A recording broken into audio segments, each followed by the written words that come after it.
Bonsoir à toutes et à tous. Ravi de vous retrouver pour ce nouvel webinaire du Journal du Luxe dédié à la Retail Empathie, l'art de l'écoute client. Ce soir, donc, j'aurai le plaisir de vous rejoindre et de vous animer ce webinaire. Eric n'a pas pu se joindre à nous, donc on le salue. Il sera avec nous en fin d'émission lors d'une interview que l'on a tournée hier soir avec Nespresso. En tout cas, comme il a l'habitude de le dire, un casting 5 étoiles, voire même 6 étoiles ce soir, avec 6 grandes maisons qui ont accepté notre invitation pour vous parler de l'empathie, de la façon dont ils vont gérer la relation avec leurs clients au sein de leur point de vente, en dehors de leur point de vente, sur l'omnicanal, sur le digital, enfin voilà, tout cet écosystème qui permet aujourd'hui aux maisons de mieux parler à leurs clients. J'aimerais débuter ce webinaire avec une petite citation de Daniel Langer qui dit « L'essence du luxe réside dans les détails. Les plus petits gestes laissent les impressions les plus durables.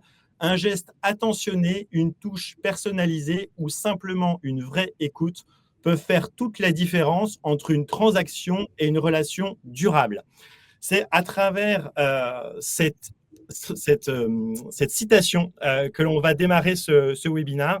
Merci à vous. On voit que vous êtes de plus en plus nombreux à vous connecter. Je suis ravi. Je suis Nicolas Rebin, fondateur de Retailoscope, et je vous accompagnerai durant toute la soirée.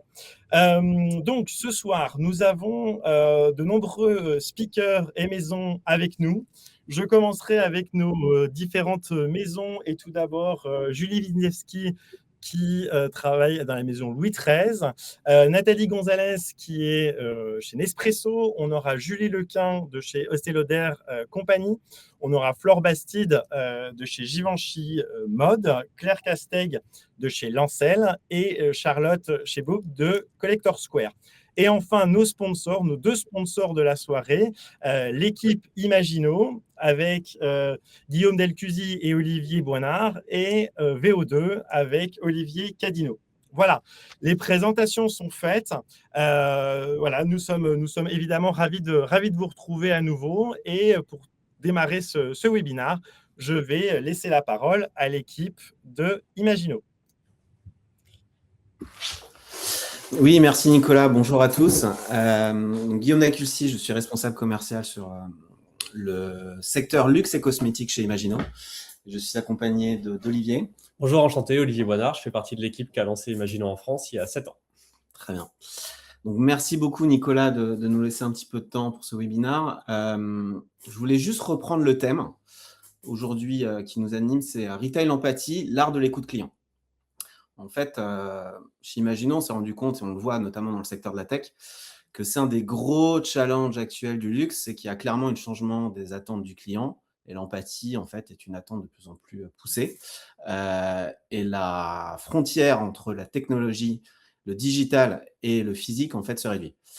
Aujourd'hui, le client, il attend beaucoup de choses, en fait, des maisons de luxe, notamment sur la partie digitale. Il va attendre une fluidité version Apple, un niveau de personnalisation, de connaissance aussi poussé qu'un Netflix, avec de la recommandation derrière.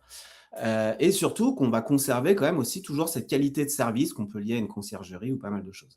Et tout ça, en fait, il ne faut surtout pas renoncer en fait, au contact humain.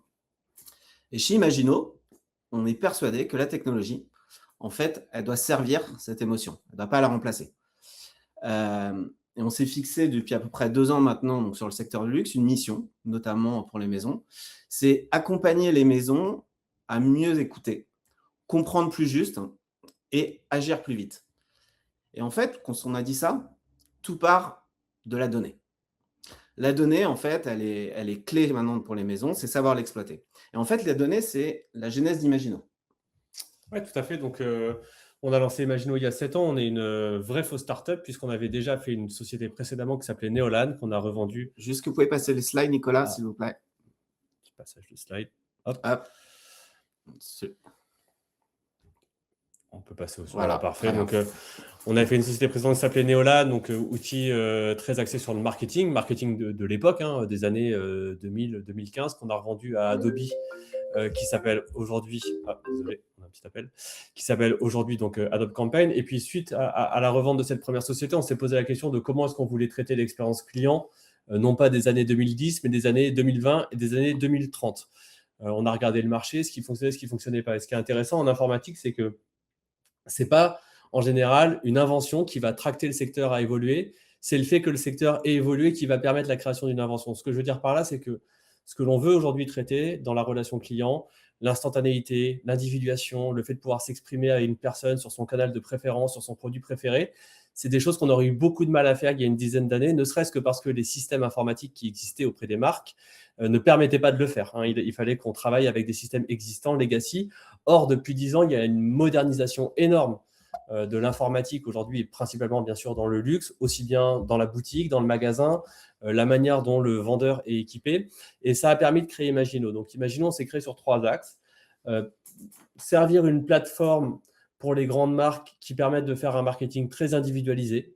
On parle d'individualisation, d'individuation, mais l'idée, voilà, c'est de pouvoir s'exprimer à une personne sur vraiment ses préférences fines, une compréhension, alors je n'irai peut-être pas jusqu'à dire émotionnelle et empathique, en tout cas on y travaille, mais c'est vraiment vers là qu'on veut tendre.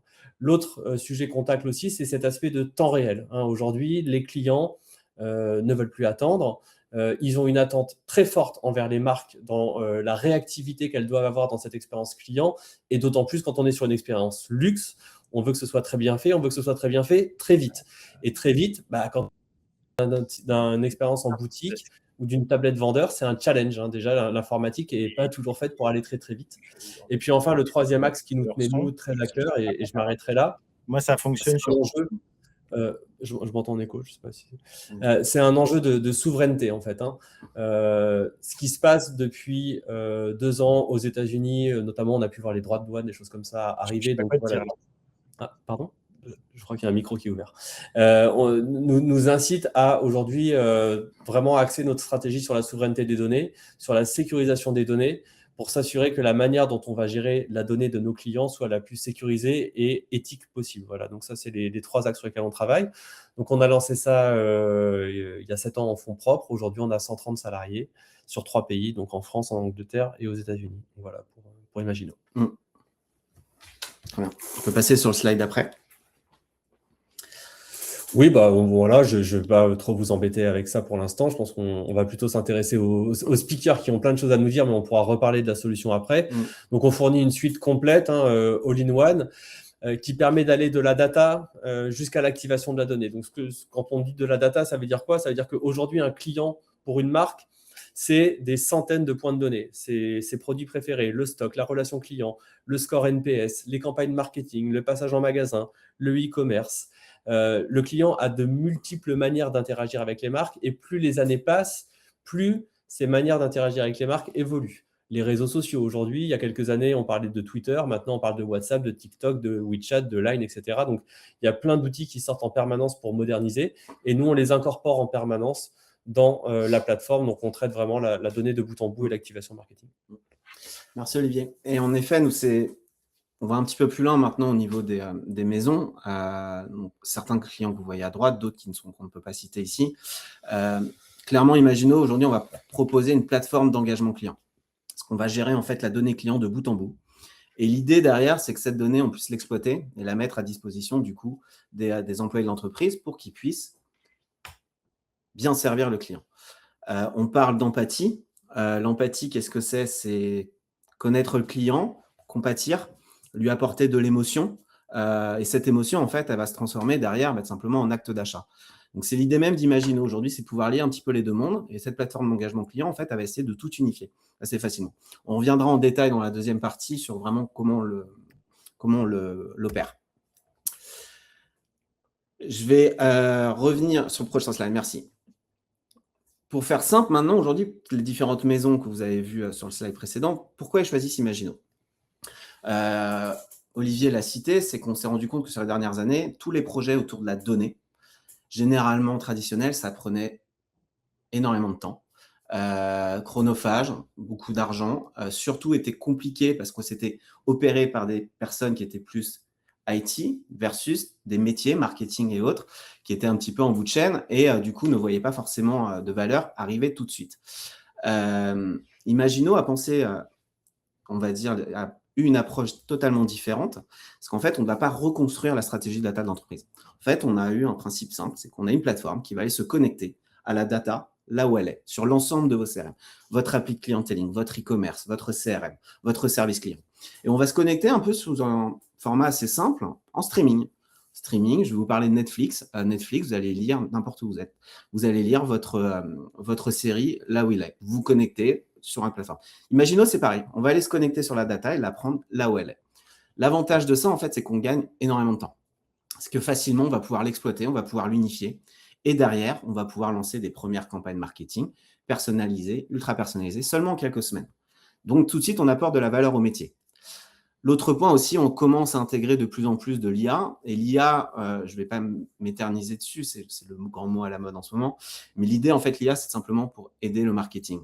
Aider le marketing à être plus autonome, qui n'ont pas l'habitude à manipuler la donnée. Donc, simplement, c'est permettre au marketing de parler plutôt client au sein de la plateforme, plutôt que du code et d'être dépendant de l'IT. Donc ça, c'est un des premiers points pourquoi les maisons ont choisi Imagino. Et ensuite, après, il y a d'autres choses qui viennent, mais ce n'est pas forcément les maisons, mais c'est aussi nos autres clients. C'est que cette plateforme Imagino, cette plateforme d'engagement client, elle propose en fait une omnicanalité totalement fluide entre toute la partie digitale, l'ensemble de vos canaux sources, vous allez chercher l'ensemble de vos canaux d'activation, Facebook, TikTok, Snapchat, email, SMS, WhatsApp, etc. Mais derrière aussi, avec le physique, le magasin, votre appli clienteling, on va aller pousser l'information. Ce qui en revient après sur l'autre point, c'est qu'on va proposer un clienteling augmenté. On n'est pas une appli clienteling, mais on va pousser de l'information, des indicateurs émotionnels, énormément d'indicateurs qui vont permettre aux vendeurs, avec l'appli clienteling, d'aller plus loin, d'avoir plus de connaissances. Où généralement, les applis clienteling qu'on connaissait étaient cantonnés avec les systèmes qui étaient alloués derrière. Donc, on va l'enrichir, on va dire. Derrière, il y a cette partie confidentialité, très, très importante. On le sait, sur le secteur du luxe, on a beaucoup de personnes qui aiment garder l'anonymat. On ne peut pas exposer les données à n'importe qui, à n'importe quel vendeur, et la plateforme a été pensée de telle façon. Ou aussi des groupes multimarques derrière qui veulent du coup pas partager forcément les données avec d'autres marques parce qu'elles peuvent être concurrentes. Donc, ces différents points-là. Et Imagino, pourquoi sur le secteur du luxe, c'est qu'on a vraiment une approche agile, tailor-made. On va s'adapter à la culture de la maison. On va évoluer avec. Vous avez votre cérémonial, on va appliquer votre cérémonial. On va vraiment avoir cette capacité-là parce qu'on est une scale-up, une centaine de personnes, et du coup, qui nous offre cette agilité, que ce soit au niveau du personne, mais aussi au niveau de la solution. Donc, pour conclure un petit peu cette première partie, c'est qu'on se rend compte qu'aujourd'hui, dans un monde où tout s'automatise, en fait, Imagino, elle aide les marques à réhumaniser vraiment la relation client. Et donc ça, ce sera pour la deuxième partie, Nicolas. Merci. Merci beaucoup. Je reprends. Merci à vous par rapport à cette présentation. Et effectivement, dans un deuxième temps, nous reviendrons avec un cas client et des exemples un petit peu plus précis par rapport à votre métier. J'appelle maintenant donc notre premier speaker, Julie Wisniewski. Julie, merci d'être parmi nous et d'avoir accepté notre invitation. Tu es la première maison à passer ce soir. Et évidemment, tout le monde connaît ce produit d'exception qui est Louis XIII. Mais voilà, moi, je voulais voir un petit peu différentes choses avec toi. Tu es International Retail and Client Experience Director. Donc, c'est toi, finalement, qui pilote tout cet écosystème autour du produit et de la relation entre le client et le produit. Donc, voilà, ravi de te recevoir. Merci Nicolas et merci beaucoup pour ton invitation. Non, je t'en prie. Non, vas-y, je t'en prie. Bon, écoute, commençons tout de suite. Concernant votre distribution, parce que finalement, vous avez un principal produit, vous avez d'autres plus petits produits, mais finalement, c'est un produit spécifique. Et comment Louis XIII a finalement structuré ses canaux pour maintenir son positionnement d'exception, parce que vous êtes un peu sur du client privé, un peu sur de la boutique, comme on a derrière toi, et aussi parfois dans des multimarques type Harrods. Oui, donc merci Nicolas. Et peut-être pour commencer, je vais peut-être reparler un tout petit peu de Louis XIII pour tous ceux qui nous écoutent, pour qu'on comprenne bien de quoi on parle. Donc Louis XIII Cognac, c'est aussi un animal à part parce que on a un pied ancré dans le luxe et un pied ancré dans les vins et spiritueux. Donc c'est une signature qui a plus de 150 ans et c'est une sélection des plus précieuses eaux de vie du premier cru de Cognac, qui est la région de Grande Champagne. Donc on est sur un positionnement vraiment aujourd'hui d'exception. Donc pour répondre à ta question sur la distribution, on est à la fois dans une distribution qui est celle classique, je dirais, des vins et spiritueux, qui est dans le jargon, on parle de on-trade et off-trade.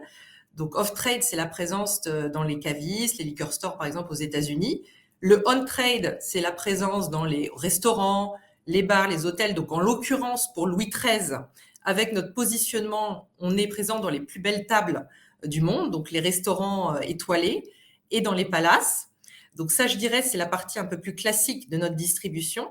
Et on a, comme tu l'évoquais aussi, une distribution et un channel D2C. On a une relation directe avec le client, avec un réseau de boutiques, essentiellement en Chine, mais on est aussi présent au UK chez Harrods, et bien sûr dans notre berceau qu'est Cognac. Et nous avons également une relation directe avec le client qui passe par un cercle restreint de directeurs de clientèle privée, qui sont des guides qui vont donner accès à nos clients à des éditions limitées, à des dégustations personnalisées et à des expériences inédites.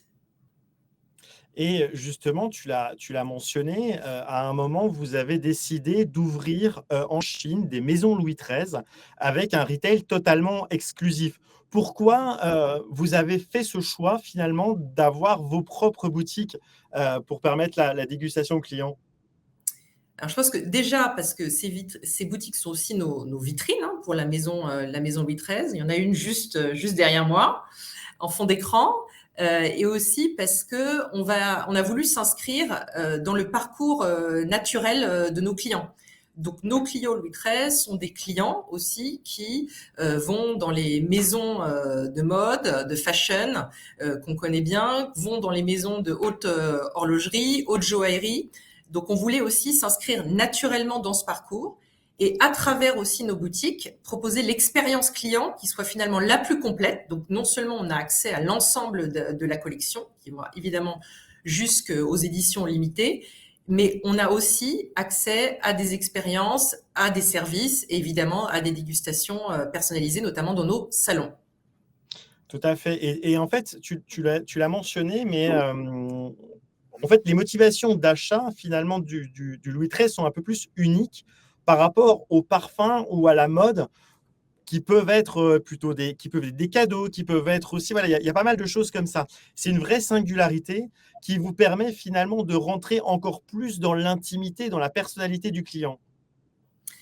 Oui, parce que si tu compares, typiquement, tu évoques le parfum, Nicolas. Généralement, quand un client passe la porte d'une parfumerie, généralement, les motivations pour un achat parfum, c'est porter le parfum ou l'offrir. Quand un client ou un futur client passe la porte d'une boutique Louis XIII, les motivations, elles peuvent être plus nombreuses. Parce que ça peut être la volonté et l'envie de déguster Louis XIII, évidemment. Ça peut être l'offrir en cadeau, mais ça peut être aussi plus statutaire, montrer qu'on possède Louis XIII. Ça peut être dans une optique de collection, surtout pour les éditions limitées.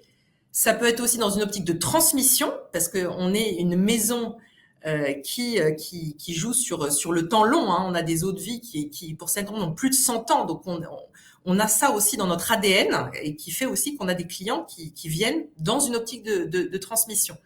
Donc, je pense que ça, c'est une grande différence parce que le client advisor, quand quelqu'un passe la porte de notre boutique, il faut qu'il ait l'écoute et la posture d'écoute pour cerner le profil client, pour analyser ses motivations et pour justement débuter ce dialogue avec le client. Et sur Louis XIII, je dirais qu'il y a aussi un point de différenciation qui est fort, c'est que non seulement on a une offre, mais on a aussi une expérience et un rituel qui est indissociable, je dirais, de ce qu'est Louis XIII. Et c'est ça qui va nous permettre d'aller aussi, de rentrer dans une nouvelle dimension de relation avec le client, encore plus émotionnelle. J'allais justement y venir parce que j'ai eu la chance d'avoir ce moment mémorable qui est la dégustation du Louis XIII avec vous. Hem Et finalement, on a pu le faire à Cognac, mais une grande partie de vos clients ne peuvent malheureusement pas, entrer directement dans la propriété Louis XIII. Mais vous essayez comme ça de pouvoir recréer ce moment spécifique parce que vous connaissez très bien vos clients, parce que vous connaissez ses motivations d'achat et donc de fil en aiguille, on va dire, le mener vraiment sur le cœur de la relation avec, ce moment qu'on va, déployer, un petit peu de cognac partout dans le monde. Oui, oui, bah, toi, tu as effectivement pu faire, l'expérience de la dégustation et notre enjeu, c'est de le reproduire, partout dans le monde et c'est un rituel qui est extrêmement important, pour Louis XIII.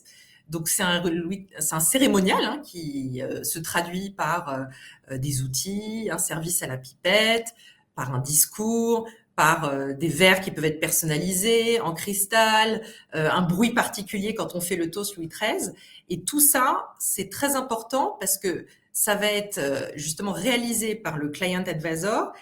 Et ce qu'on veut dans ces moments-là, c'est non pas dicter un discours, évidemment on a la puissance derrière de l'histoire de Louis XIII, mais ce qu'on veut surtout, c'est guider les clients dans la dégustation afin qu'ils partagent leurs ressentis et qu'on soit vraiment dans une introspection du client.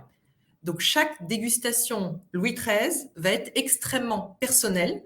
Tu n'auras jamais les mêmes. Et, et là, ça va nous permettre vraiment de rentrer dans une autre dimension beaucoup plus émotionnelle. Donc je vais te donner un exemple concret. Il y a une semaine, 2 semaines, avec un client chinois, on a fait cette dégustation qu'on appelle finalement presque aussi moment de vérité. Et le client chinois était tellement touché, ce client, qui nous a dit, ça m'a inspiré un poème, et il nous a envoyé dès le lendemain le poème inspiré par ce moment de dégustation. Donc évidemment, tous les clients ne nous envoient pas des poèmes. Néanmoins, c'est sûr que c'est un moment où chacun, justement, peut partager ses ressentis. Et c'est important à ce moment-là que le client advisor soit à l'écoute et puisse, en tout cas à partir de ce moment-là, construire une relation qui résonne encore plus avec le client. Et justement, tu aurais des exemples un peu de relations avec le fil des ans qui se sont approfondies, qui se sont amplifiées et sur lequel vous avez pu comme ça créer, une espèce de proximité peut-être générationnelle ou en tout cas sur, une dizaine d'années, voire plus avec le client? Oui, oui, tout à fait. Donc c'est sûr, un cœur et un pool de clients très, très fidèles. Et pour répondre aussi, illustrer ce que tu dis, c'est que là, je vous ai parlé de la dégustation, mais la dégustation, souvent aussi, où est-ce qu'elle s'opère?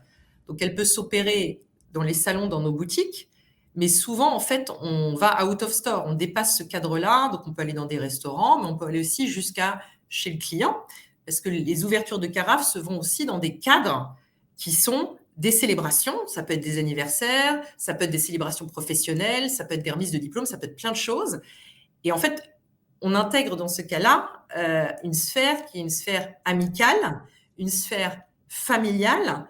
Donc, tu parlais aussi de relations qui se nouent dans le temps. À partir du moment où tu rentres dans ce cercle de confiance, je dirais, évidemment que ce sont des relations après qui se construisent dans la durée. Et évidemment, on a effectivement des clients qu'on connaît depuis longtemps et des histoires de transmission, on en a évidemment. Et peut-être une dernière question pour toi, parce que le rôle, d'ambassadeur, de la maison Louis XIII est très spécifique. Quels sont, les profils que vous recherchez le plus? Comment vous menez à bien ce niveau d'excellence aussi, parce que voilà, c'est un produit très particulier qui est vendu d'une certaine façon, de façon très particulière? Mmh. Alors oui, c'est une bonne question. Donc en fait, on a des profils qui peuvent venir de secteurs très variés, avec des expériences différentes. Je dirais que ce qui les réunit, c'est avant tout, et c'est vrai, c'est une passion pour la maison, hein, une passion pour Louis XIII. Après, on a des profils qui sont on parle aujourd'hui d'écoute et empathie. Ce sont des gens, des profils qui sont vraiment au service du client, qui ont une vraie générosité, une vraie écoute, une vraie envie de faire plaisir. Et je dirais en plus de ça, qui ont souvent aussi un bagage culturel dans le domaine de prédilection des clients. Ça peut être les montres, ça peut être le sport qui permet aussi de nourrir la relation. Donc ça, c'est un peu les profils qu'on a. Et pour les nourrir, évidemment, on a tout des process d'induction qui sont prévus. Ces profils-là viennent à Cognac. Et puis, c'est aussi beaucoup de partage d'expériences au sein de la communauté. Donc ça, c'est aussi très important pour nourrir cette communauté. Une toute petite dernière question. On parlait d'internationalisation de l'expérience, mais c'est aussi à la fois le client, l'advisor, les gens bougent aussi et vous accompagnez comme ça un peu vos clients à travers le monde. Oui, tout à fait, parce qu'en fait, nos clients voyagent beaucoup, évidemment. Ce sont des clients qui ont accès aussi, par beaucoup de maisons de luxe aussi, à des expériences qui sont à chaque fois sublimes. Donc nous, notre enjeu aussi, c'est de pouvoir proposer une expérience qui soit aussi enrichie quand ces clients voyagent, notamment quand ils viennent en France, parce qu'on accueille beaucoup de nos clients en France, à Cognac déjà, qui est notre berceau et où on a des grands ambassadeurs pour accueillir ces clients, à Paris également. Et l'enjeu, c'est aussi de transformer l'écoute client qu'on a en local, la connaissance qu'on va acquérir, en petites surprises, en petites attentions, qui va permettre d'enrichir encore l'expérience qu'on va proposer quand on les accueille en France ou ailleurs. Donc, je peux te donner, par exemple, un exemple. On a reçu des clients américains et on a appris par le client advisor local qu'il y a une dizaine d'années, le client et sa femme avaient fait une photo devant la Tour Eiffel. Et en fait, quand on les a accueillis à Paris, on a fait en sorte de reproduire cette photo. On a pris le riverboat, on est allé sur la Seine en face de la Tour Eiffel, on a recréé ce moment avec Louis XIII. Et là, évidemment, que les clients étaient extrêmement touchés. Et finalement, c'est ce surplus d'écoute, ce surplus d'humanité qui a donné toute la chair à l'expérience et qui a fait que c'est devenu un moment vraiment mémorable pour eux. Un moment Louis XIII comme vous les aimez au sein de la maison. Écoute, merci Julie d'avoir répondu à mes questions et d'une Julie à une autre, il n'y a qu'un pas. Donc, des spiritueux à la beauté, nous allons passer à Estée Lauder Company. Donc, merci Julie Lequin d'être présente ce soir. Tu es VP Europe pour le commercial et le retail au sein d'Estée Lauder Company. On est vraiment ravis de te recevoir parce qu'en fait, vous avez mis en place un renouveau, une stratégie qui s'appelle Beauty Reimagine. Et finalement, elle touche également le retail parce que vous souhaitez devenir la société la plus consumer obsessed. Qu'est-ce que ça veut dire pour vous et particulièrement dans le retail? Bonsoir à tous, bonsoir Nicolas et merci pour l'invitation. Alors déjà, je voudrais commencer par une conviction simple. Pour moi, le retail de luxe, c'est avant tout en effet un lieu où on écoute. Donc, je serais ravie de le développer davantage dans ces quelques minutes ensemble. Le retail a toujours eu une place très particulière chez IFC car nous avons été parmi les premiers dans le domaine de la beauté à développer notre propre réseau de distribution, notamment dans l'optique d'être au plus proche de nos clients. Et tu parlais de Beauty Reimagine. En effet, notre stratégie repose en particulier sur deux piliers que sont la centricité client et l'innovation, avec bien sûr notre capacité à rester fidèle à ce qui fait notre force, la relation humaine, l'excellence de nos équipes de vente. Et donc, pour revenir à Beauty Reimagine, on conçoit chaque étape du retail depuis le client, à travers ses besoins, ses émotions et son parcours réel. Concrètement, ça veut dire trois choses. Ça veut dire simplifier et réduire la friction, fluidifier les missions. Ça veut dire personnaliser grâce à la data, mais surtout grâce à l'écoute active. Par exemple, chez Édition de Parfum Frédéric Malle, on va jusqu'à créer le mood board émotionnel du client avec les couleurs, les textures, les moments de vie. Et enfin, élever, transformer chaque interaction en moment de valeur. Et pour donner un autre exemple, chez Kilian Paris, on n'accueille pas avec un essai parfum, mais avec un shot on the house.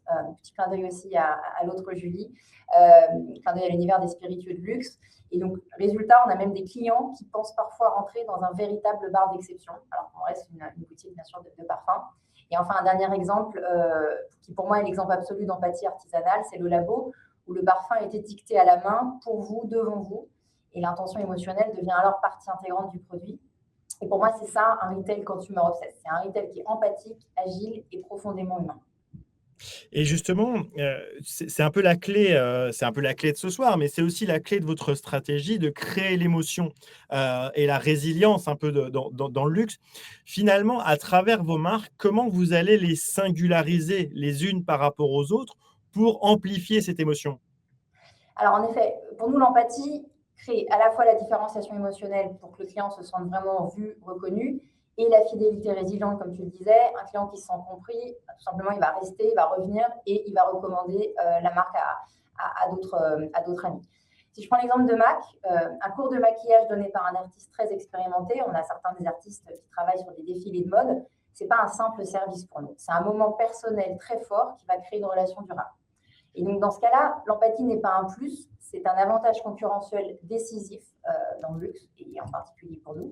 Et si je prends un autre exemple pour montrer un petit peu en effet la façon dont on peut jouer dans l'ensemble du portfolio, dans l'univers de la mer, l'émotion naît d'un geste. C'est le fameux rituel de chauffe de la mer, transmis comme un secret d'initié par nos conseillers. Et ce geste simple crée une connexion intime, sensorielle, qui transforme un produit en un rituel et en rituel en émotion durable. Une autre façon d'expérimenter l'empathie sur une autre marque. Non, mais c'est ça aussi et c'est le pouvoir de vos groupes qui avaient, différentes marques, au sein de votre portefeuille. C'est que vous pouvez toucher différents publics, vous pouvez vous exprimer, de façon différente et finalement par différents canaux. On l'a vu, en préparation, c'est-à-dire que vous avez votre retail en propre, vous l'avez en department store, vous l'avez en omnicanal et digital. Donc comme ça, au moins, quelle mission pour toi, d'aller sur les différenciations d'expérience en fonction des touch points? Alors, en effet, déjà, on sait que dans la beauté, plus de 70% des clients veulent au moins un passage en magasin, que ce soit pour essayer des produits ou échanger avec un conseiller. Donc, clairement, le physique reste essentiel, mais chaque canal doit jouer sa partition unique. Si je parle dans un premier temps de nos propres boutiques, on les voit comme des laboratoires d'expérience. Par exemple, chez Bobbi Brown ou MAC, les services peuvent être remboursés en produits pour encourager la découverte et la personnalisation. Après, chez nos partenaires wholesale, qui sont plutôt des lieux de recrutement, de fidélisation, on va travailler la cohérence, l'efficacité et la découverte au plus grand nombre. Et enfin, Internet, qui bien sûr est un maillon clé de la stratégie omnicanal. Et là aussi, nous injectons de l'empathie. Ça peut paraître un petit peu contre-intuitif, mais c'est vraiment aussi important à travers ce canal d'avoir ce retail empathique. Et si je prends l'exemple du Jo Malone Set Advisor qu'on vient juste de lancer aux US, c'est une expérience d'intelligence artificielle conversationnelle qui va nous guider comme un expert parfum où qu'on soit dans le monde. Et donc, on voit bien que quand chaque canal assume sa mission, c'est le client qui gagne. Et pour rebondir là-dessus, c'est vrai que voilà, on voit que le digital est challengé. Il devient de plus en plus aussi dans les mains des BAs et parfois un peu moins dans celles des clients, en tout cas en retail physique. Comment on va éviter justement cet aspect un peu gadget parfois en magasin ou au contraire d'avoir des outils à très forte valeur ajoutée et quels sont des outils que vous avez pu mettre en place? Tout à fait. Alors, en effet, pour nous, c'est très, très important que la technologie soit utilisée uniquement si elle résout un problème client, elle facilite son expérience ou elle l'améliore ou, bien sûr, elle fluidifie le passage en boutique. Par exemple, chez Clinique, on a notre outil Clinical Reality qui permet un diagnostic peau en quelques secondes sans jamais intimider le client. Et c'est là où on peut voir que la tech est au service de la confiance et pas de la complexité. Si je prends un autre exemple, on a inauguré récemment la Maison des Parfums en plein Paris. Et nous avons créé un véritable laboratoire de création olfactive où innovation technologique et savoir-faire français se rencontrent pour imaginer l'avenir du parfum de luxe. Un autre exemple aussi de notre façon, de notre capacité à innover et à utiliser la technologie à bon escient. Oui, on a entendu parler de l'ouverture de cette maison récemment et qui sera très prometteur pour le groupe et justement qui vous permet parfois de vous singulariser aussi parce que le marché de la beauté, de la cosmétique et du parfum aujourd'hui est challengé entre les dupes sur des petits prix, le mastige qui essaye de se trouver et finalement les parfums de niche qui fonctionnent extrêmement bien, dont les résultats sont en croissance, les maisons sont en croissance. Donc, comment il faut justement, quand on est challengé à ce point entre une dualité de l'entrée de gamme et finalement du très haut de gamme, continuer à développer une expérience, une écoute avec ses clients? Tout à fait. Alors, pour nous, la réponse, c'est la qualité sans compromis. On crée des produits de prestige, de luxe, qui surprennent, ravissent nos consommateurs et deviennent ensuite, bien sûr, des favoris appréciés et de confiance. Nous plaçons la barre toujours plus haut. Notre engagement envers l'innovation et la qualité des produits est au cœur de tout ce que nous faisons. Bien que nous soyons bien sûr conscients de la présence d'alternatives, On reste fermement attaché à la qualité exceptionnelle qui rentre dans la création de nos produits, que ce soit dans les ingrédients les plus précieux, dans le savoir-faire artisanal ou dans les formulations exclusives. Et ainsi, la valeur perçue passe par l'expérience, qui doit être authentique et empathique. Et c'est là où le luxe crée du sens, de la confiance et de l'émotion. Et c'est comme cela que des icônes comme le fond de teint Double Wear ou le sérum Advanced Night Repair de la marque Estée Lauder font partie des leaders de leur catégorie après tant d'années qu'elles sont sur le marché. Je pense qu'il y a aussi une relation qu'on va créer entre le beauty advisor et le client, et c'est un petit peu comme on le voyait sur Louis XIII, même si ce sont des prix qui sont différents, malgré tout, c'est cette connaissance très forte du client qui va te permettre comme ça de bâtir la relation. Et sur ces clients les plus jeunes, et je reprends une expression que tu m'as donnée, que je trouvais hyper intéressante, c'est le parfum et la nouvelle sneaker des Gen Z. Donc oui, effectivement, ces nouveaux clients réagissent différemment, interagissent différemment avec les conseillers de vente, et donc ont besoin d'une écoute différente, qui sera une écoute plus rapide qu'un d'autres types de clients. Comment vous, aujourd'hui, vous faites évoluer vos selling cérémonies pour s'adapter justement à ces besoins des nouvelles consommations et des nouveaux clients? Alors, en effet, sans caricaturer, puisque bien sûr, chaque client va être unique, mais la Gen Z veut 3 choses. Elle veut aller vite, elle veut comprendre vite et elle veut ressentir vite, tout en ayant bien sûr l'expérience la plus personnalisée possible. C'est pour ça qu'on met en place 3 principes. Désolée, je vais faire un peu de franglish pour ce passage-là. Start fast, avec une accroche authentique et directe. Story short, avec une narration culturelle, brève et impactante. Et enfin, try and vibe, qui est le moment sensoriel, spontané, partageable. Et là, on est vraiment au cœur de ce qu'on appelle le retailtainment. Et la cérémonie devient avant tout une conversation vivante. Et je pense qu'un bon exemple pour illustrer tout ça, c'est probablement nos boutiques Jo Malone London, qui sont déjà à l'avant-garde de ces tendances, puisqu'on a déjà la personnalisation avec gravure. On a déjà l'art of gifting qui est ancré dans l'ADN de la marque depuis toujours. Et on a le scent layering où nos conseillers sauront définir avec les clients leur propre superposition de parfums en fonction de leur goût pour créer vraiment une expérience unique. Quand je t'entends, j'ai l'impression qu'avec vos 3 rythmes successifs, on a un peu l'impression d'avoir le même qu'un réel, c'est-à-dire un hook très rapide. On va développer le cœur, et après aussi une fin relativement rapide. C'est peut-être un mindset comme ça que vous avez pu prendre des réseaux sociaux et des générations un peu les plus jeunes, mais j'ai vraiment l'impression d'un découpage un petit peu comme un contenu aujourd'hui qu'on va avoir.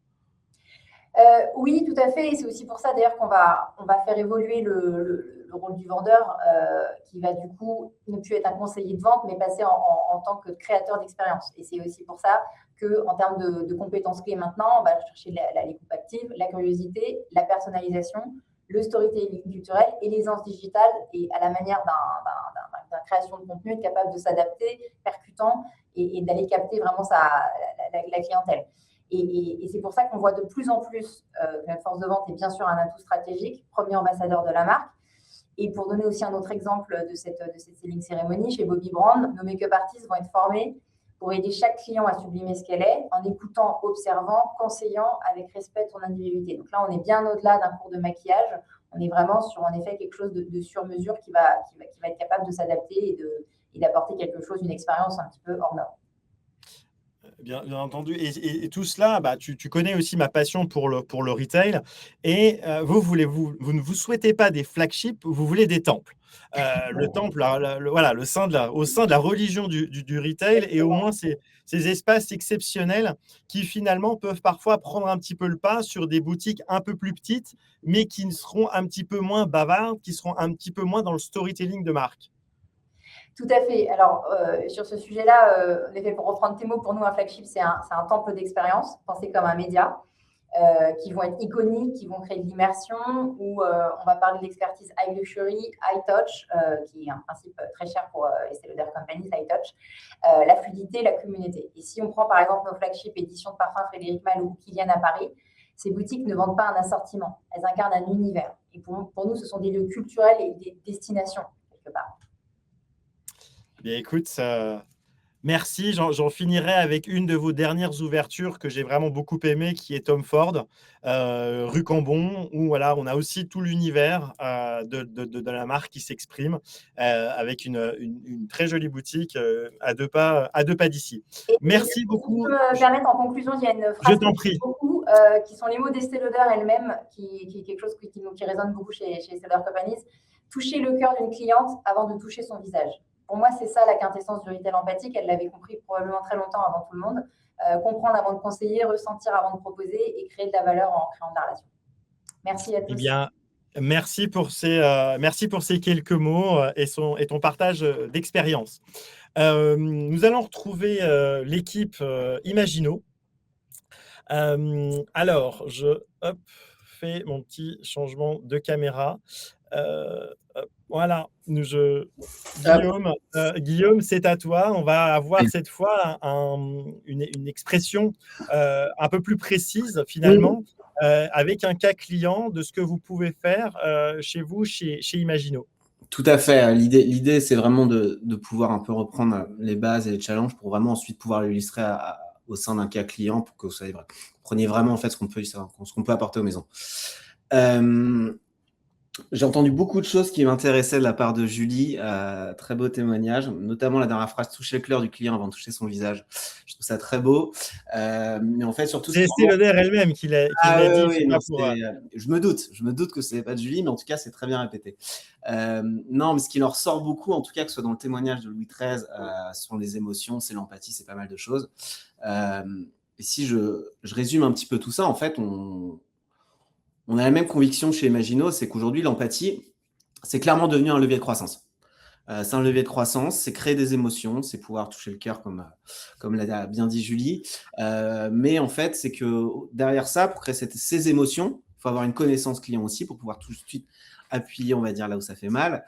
Mais surtout, c'est avoir cette donnée. Et en fait, la donnée devient un amplificateur, clairement, si on revient un petit peu sur Imagino. Et dans le luxe, en fait, c'est que on sait que tout va reposer sur la justesse. Savoir accueillir, comprendre, ressentir avant de parler. Et en fait, le digital peut aider à ça. Le digital, bien utilisé, il peut vraiment recréer cette justesse à grande échelle. Et l'objectif, en fait, on l'a bien entendu, hein, le digital, surtout, c'est ne surtout pas remplacer l'humain, mais vraiment lui redonner toute sa force.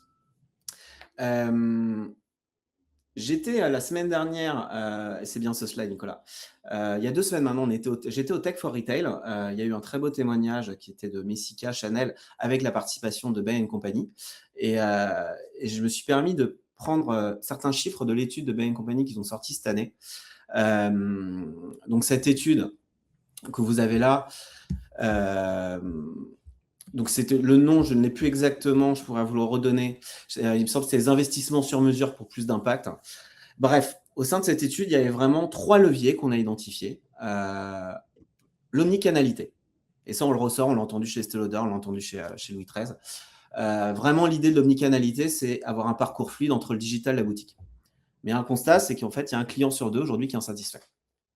La connaissance client. La connaissance client, unifier, activer la donnée. Très important. Dans le luxe, dans le premium, dans la cosmé, on a 85% des clients vraiment attendent du sur-mesure. Mais aujourd'hui, le constat de cette étude, c'est qu'il n'y a que 10% des marques qui y parviennent. Et derrière, le clienteling augmenté.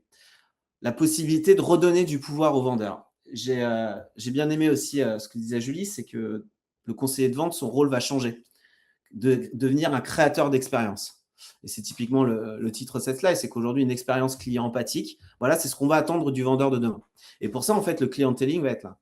Et dans cette étude, il y a 61% des clients en fait, qui citent vraiment cette relation vendeur comme pilier d'attachement à la marque. Donc, il faut pouvoir lier tout ça. Ces 3 piliers, en fait, c'est comme on l'a dit, présenté Olivier, c'est que c'est vraiment l'approche fondatrice d'Imagino, unifier, comprendre, activer, tout en préservant l'humain derrière. Si on va sur le slide suivant, clairement, quel est notre objectif? C'est qu'on se rend compte que les entreprises, elles ont énormément de données, mais elles ne l'utilisent pas toutes. Ou certaines données sont froides. Je prenais l'exemple de Louis XIII, la photo de la Tour Eiffel il y a une dizaine d'années. Pourquoi pas la ressortir et donc réchauffer cette donnée? En fait, c'est tout l'enjeu d'Imagino, c'est qu'on va aider, accompagner les maisons, du coup, à réchauffer la donnée. On va plus se contenter en fait de savoir ce qu'un client achète, mais vraiment, on va chercher à comprendre ce qu'il aime, ce qu'il n'aime pas, ce qu'il touche. Il y a eu plusieurs exemples auparavant, mais vraiment, c'est créer une émotion. Et en fait, cette émotion, généralement, quand on crée une belle émotion chez un vendeur, ça crée un acte d'achat. Typiquement, on va aller sur des choses simples. Certaines clientes n'aiment que les les exclusivités. Elle ne recherche que ça. On ne va pas lui proposer un produit temporel. Elle veut que les exclusivités. Je vais essayer de créer une émotion avec une exclusivité, avec de la rareté. Donc là, je répète la photo de la Tour Eiffel, c'est exactement ça. On va créer l'émotion. Personnellement, là, je parle de Estée Lauder. Personnellement, moi, je déteste, si on parle de parfum, d'odeur boisée. Si demain, je reçois une communication d'un parfum ou un vendeur me présente un parfum à l'oud, forcément, ça crée une expérience négative, une émotion négative, et ce n'est pas ce que je veux. Donc, en fait, en boutique, le vendeur, il a besoin d'avoir toutes ces informations, qui lui soient poussées facilement, qu'il ne soit pas sur sa tablette, mais qu'on l'aide à mieux vendre, à créer une expérience, à créer des émotions derrière, pour pouvoir simplement procéder à des ventes, des émotions et des actes d'achat. Donc, l'empathie, en fait, dans le retail, c'est vraiment la capacité d'écouter à travers la donnée. Et comment est-ce qu'on fait, imaginons? En fait, c'est assez simple, dans les faits. C'est qu'on est vraiment une plateforme d'engagement client qui va aller chercher la donnée là où elle est, sur la partie digitale. Donc, on peut aller donc, sur votre Google, sur vos bases de données, que ce soit les Snowflake, les Microsoft. On va aller récupérer les données de Facebook, d'Instagram qu'on nous met à disposition, sur le e-commerce, sur votre CRM. Mais facilement, en fait, on va prendre toutes ces données, prendre les données les plus fraîches, les unifier et apporter une vraie connaissance client approfondie. On va pouvoir apporter de la personnalisation, de l'hyper-personnalisation parce qu'on unifie cette data client. Derrière, on va apporter cette omnicanalité. Donc, on va pouvoir activer ces données clients pour faire des campagnes marketing, que ce soit digital, SMS, WhatsApp, etc. Mais vraiment pouvoir l'unifier et avoir cette fois un vrai parcours omnicanal. Le parcours omnicanal, ce qu'on entendait il y a 5 ans, en fait, on va avoir des campagnes marketing qui vont se faire au niveau du mail, du SMS, au niveau des réseaux sociaux, au niveau du magasin en local. Tout ça n'était pas vraiment unifié. Imagino va aider à avoir du coup un vrai parcours omnicanal parce qu'on a la capacité de tout unifier et de tout mettre au sein de la plateforme. Et derrière, c'est créer vraiment en fait ces indicateurs émotionnels. Les indicateurs émotionnels, donc en fait, pouvaient être des indicateurs transactionnels auparavant, mais comme ils sont enrichis, ils permettent de créer des émotions. Et donc de pousser ça, par exemple, aux vendeurs dans leur appli clienteling, donc avoir vraiment un clienteling augmenté, pour pouvoir créer des émotions chez le client, parce que je le connais, je sais ce qui va lui faire plaisir et ce qui ne lui fera pas plaisir, qui va transformer ça en acte d'achat. Et c'est typiquement ce que l'on fait dans plusieurs maisons, mais chez Diptyque. Chez Diptyque, ça fait 3 ans que l'on travaille avec eux. On a commencé du coup vraiment sur cette partie unification de la donnée pour pouvoir la pousser vers l'appli clienteling, où aujourd'hui, on pousse toutes les informations, toute la connaissance client au sein de leur appli clienteling. Et du coup, si je suis un client Diptyque, je vais demain au bon marché ou la semaine prochaine dans un magasin au Japon, j'ai la même connaissance. Et derrière, cette connaissance, en fait, je l'ai aussi au niveau du groupe Diptyque, au niveau de l'équipe marketing Diptyque pour envoyer les bonnes communications. Parce que je sais, typiquement, Diptyque sait que je n'aime pas l'oud, donc ne va pas m'envoyer un parfum à l'oud. Donc vraiment, c'est l'objectif d'Imagino. Donc on aide vraiment les maisons à conjuguer précision, confidentialité, émotion dans chaque interaction. Le slide d'après, Nicolas. Donc, c'est vraiment la conclusion aujourd'hui pour conclure vraiment en fait cette présentation, c'est que chez Imagino, voilà, je pense qu'on l'a bien vu, c'est que le luxe de demain, en fait, il va être à la fois technologique, il va être profondément humain. Les deux doivent être liés. Les deux doivent s'entraider. En fait, nous, on a vraiment cette vocation, du coup, c'est par nos outils, ça va être réinventer l'écoute client dans le luxe, mais surtout, toujours en gardant cette notion d'humain, d'empathie. Vraiment, c'est transformer la donnée en émotion. Et cette émotion, comme je disais avant, c'est que cette émotion, en fait, devienne vraiment un levier de croissance. Une transaction, certes, mais un levier de croissance. On va regarder cette émotion. C'est un peu l'alliance du high touch et du high tech, pour la résumer. Mais vraiment, si je résume du coup pour finir, c'est vraiment, en fait, je pense, et j'en suis persuadé, que l'empathie, qui est le thème de ce webinaire, en fait, c'est vraiment le lien entre l'innovation et la relation. On l'a très bien vu par le témoignage de Julie et je pense qu'on l'aura aussi sur le témoignage des autres personnes derrière. Merci Guillaume pour ces précisions. Effectivement, tu le disais avec ton exemple Diptyque, c'est aujourd'hui extrêmement important d'avoir cette data unifiée sur la connaissance parce que le client ne comprendrait pas que sein d'une boutique qui a le même logo au-dessus de la porte, finalement, il ne soit pas reconnu, ce qui est encore le cas et qui ne mixe pas aussi des données digitales et des données retail parce que c'est one client and une relation qui doit être sur le 360. On en a beaucoup parlé par le passé, mais en tout cas, maintenant, on voit que c'est actif et ça fait beaucoup de bien dans la relation. Écoute, mais juste pour finir, c'est que c'est actif parce que la technologie ne le permettait pas auparavant. Aujourd'hui, elle le permet. Merci pour ces précisions et on finira le webinaire ensemble. Donc, à tout à l'heure. À tout à l'heure. J'appelle maintenant Charlotte Cheboub de Collector Square. Merci Charlotte d'avoir accepté mon invitation. Donc, que chez Collector Square, on a voulu aussi vous inviter parce qu'on voulait avoir une vision du pre-love, de la seconde main de luxe aujourd'hui, parce que vous avez un business très particulier. Vous êtes à la fois dépendant de vos vendeurs et de vos acheteurs, donc c'est un peu ça qu'on va regarder et comment vous bâtissez cette relation. Mais si tu peux juste très rapidement nous représenter Collector Square et surtout répondre à ma première question, c'est quelles sont finalement les typologies de clients que vous avez chez vous?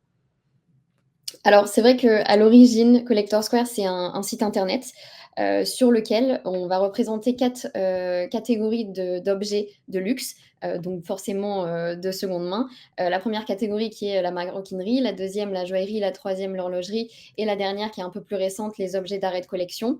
Donc, tous ces objets-là vont être des plus grandes maisons du luxe. Pour avoir une petite idée, en maroquinerie, notre top 3 des ventes, c'est Hermès, Chanel, Louis Vuitton. En joaillerie, ça va être Van Cleef, Cartier et Boucheron ou Bulgari, ça dépend un peu de la tendance.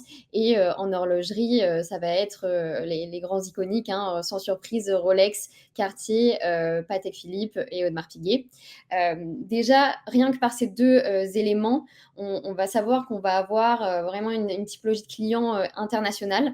On va toucher non pas seulement nos clients français, nos clients locaux, puisqu'on est basé dans le 7e arrondissement à Paris, mais on va vraiment toucher une clientèle internationale, une clientèle qui, parce que forcément, pour avoir des produits à vendre sur le site, on a des vendeurs, donc des personnes qui ont acheté ces produits à un moment ou l'autre de leur vie, des clients qui sont habitués au code du luxe, et puis pas toujours des clients qui sont habitués à la seconde main. Mais dans tout ça, on va aussi donc retrouver puisque le marché de la seconde main est assez vaste, même si Collector Square est sur un segment très particulier, puisqu'on est sur un segment qui est très haut de gamme. Pour avoir une idée, on est sur un panier moyen qui avoisine les 6 000 €. Donc du coup, on va avoir des clients qui vont venir chercher une pièce de collection, une pièce rare, qui n'existe plus, qui ne se fait plus, ou qui est difficile à obtenir dans les boutiques de ces maisons de luxe. Mais on va aussi avoir le client qui vient ici parce qu'il veut s'acheter une très belle pièce de luxe, mais à une décote assez intéressante, et pouvoir s'offrir cette pièce qu'il ne pourrait pas s'offrir autrement. Et puis dans tout ça, il y aura aussi 2 divisions, mais qui n'est pas toujours vrai. On va avoir le client vendeur du coup et le client acheteur, mais qui au fur et à mesure du développement du secteur de la seconde main se retrouvent, puisque de plus en plus de vendeurs deviennent acheteurs et inversement. Et au centre de ce parcours client là, que tu décris, il y a votre flagship, Boulevard Raspail, qui est un magnifique showroom que j'ai pu visiter récemment. Et en fait, peux-tu nous le décrire? Parce qu'il y a quand même une atmosphère très particulière. On a des sacs, notamment en maroquinerie, qu'on ne retrouve pas ailleurs. Donc, il y a une forme de prestige, d'exclusivité qu'on va retrouver chez vous, peut-être encore plus que dans certaines maisons, en tout cas pour l'offre, la largeur de l'offre qu'on n'aurait pas forcément dans une maison. Je n'aurais pas la prétention de dire en plus que dans ces maisons-là. Mais effectivement, alors le showroom Collector Square, en tout cas, propose un parcours client omnicanal depuis le premier jour. On a vraiment commencé il y a 10 ans, et d'ailleurs Collector Square fête cette année ses 10 ans, avec un showroom. Alors, il n'était pas celui qu'il est actuellement, même si on est toujours resté dans le 7e arrondissement à côté du Bon Marché. Donc effectivement, ce showroom pour nous, il est vraiment important, puisqu'il permet de compléter avec fluidité l'expérience client en ligne. Le showroom permet vraiment d'apporter un lieu entre guillemets rassurant, un lieu d'expertise déjà pour le client qui vient déposer sa pièce, puisque c'est vrai qu'en seconde main, on estime en tout cas chez Collector Square que le contact humain est super important. On essaie de créer cet accompagnement, cette rencontre qui rassure forcément. C'est aussi forcément, comme tu l'as dit, un lieu de vente qu'on a essayé de créer premium, on a ce respect pour toutes les maisons qu'on représente.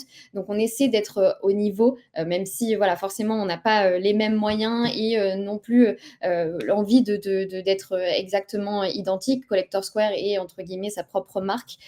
Donc, on essaie quand même de se différencier de ça. Mais l'idée, c'était vraiment, voilà, de créer un prolongement du site, de créer un contact humain et rappeler aussi qu'on a la spécificité de cette pièce unique. Alors oui, certaines fois, on arrive à avoir 2 clous de chez Cartier bracelets en même temps, mais c'est pas toujours le cas. Donc le showroom permet vraiment d'essayer, de rencontrer les experts si c'est nécessaire. Donc c'est vraiment un ancrage de confiance. Et au sein de ce showroom, vous avez forcément des conseillers de vente, mais on en parlait, vous avez aussi, comme dans une maison de luxe finalement, des conseillers de vente qui sont dédiés au VIC, que vous accompagnez un petit peu partout dans le monde. Comment justement vous avez bâti cette stratégie pour aller chercher différents types de clients, des access, on va dire, qui découvrent le monde du luxe aux clients les plus fortunés? Alors déjà, c'est important de savoir que tous nos conseillers de vente sont formés du coup et c'est finalement une formation perpétuelle et une spécialisation en continu à tous ces départements et à toutes les spécificités, puisqu'on représente des pièces sur le site qui peuvent avoir des décennies d'existence, qui peuvent avoir des particularités d'une année à l'autre, même si c'est le même modèle. Donc c'est important pour nous d'avoir la bonne formation, d'être au fait des différentes typologies d'objets. Donc le travail du conseiller de vente chez Collector Square, c'est vraiment un travail d'accompagnement. Quand il s'agit d'un client acheteur, l'idée c'est vraiment de l'orienter, que ce soit sur le modèle, sur l'année, sur l'état de l'objet. C'est parfois un apprentissage quand c'est la première fois qu'on vient acheter en seconde main. Un cuir, ça se patine, un bijou, une montre, ça peut être poli. Donc c'est vraiment ce travail d'accompagnement et d'explication un petit peu des objets, des époques, et aussi parce qu'on est sur ce segment très haut de gamme, c'est aussi, on estime nous, des pièces d'investissement. Donc accompagner les clients sur la compréhension de la cote de cet objet et sur la valeur qu'il a réellement. Et c'est finalement un petit peu la même chose pour le vendeur. Il faut expliquer l'estimation, il faut vraiment faire ce travail d'accompagnement de la meilleure des manières possibles pour que autant l'un que l'autre soit rassuré dans son contexte. Et même si on voulait avoir la même expérience pour tous nos clients, par la force des choses, et puis parce on est sur ce secteur très haut de gamme, on a effectivement créé ce poste de responsable des clients VIC. Et à travers ce poste, on essaie, on a un numéro dédié que les clients peuvent contacter de partout dans le monde et à n'importe quelle heure, j'ai envie de dire. Et on peut, ce qu'on appelle nous de la chasse, faire de la chasse d'objets. Donc trouver, aller chercher une pièce très spécifique d'une année particulière, impossible à trouver aujourd'hui. On peut aussi organiser des visites en avant-première pour voir des objets un petit peu isolés et puis faire des petites sélections personnalisées en fonction de la connaissance qu'on a de nos clients. Et peut-être une deuxième question, mais vu que vous avez, et on y revenait, une relation vraiment unique parce que vous avez des clients qui vous vendent leurs propres produits, vous avez des clients qui rachètent, parfois ce sont les mêmes personnes qui échangent.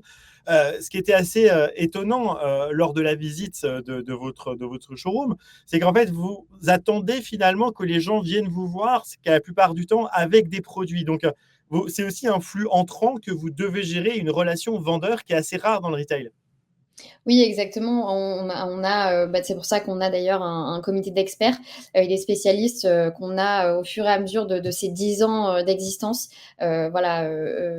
créer ces comités. Et c'est à travers ces comités qu'on peut rassurer le client sur l'expertise et créer un lien particulier avec nos clients qui sont des clients clients vendeurs et qui ont ce contact avec l'expert. Et c'est ces experts-là qui, par la suite, savent savent aussi, quand on fait des choses un peu particulières et qu'on cherche telle ou telle pièce, savent vers quel client se diriger parce qu'effectivement, la base de l'expertise chez Collector Square, on peut faire une demande en ligne et à partir de là, donc une personne du département dédié, un spécialiste, va prendre en main la demande et c'est par là qu'on va ensuite expertiser, proposer au client de venir déposer sa pièce directement au showroom pour le rencontrer, avoir la pièce entre les mains, c'est obligatoire chez nous.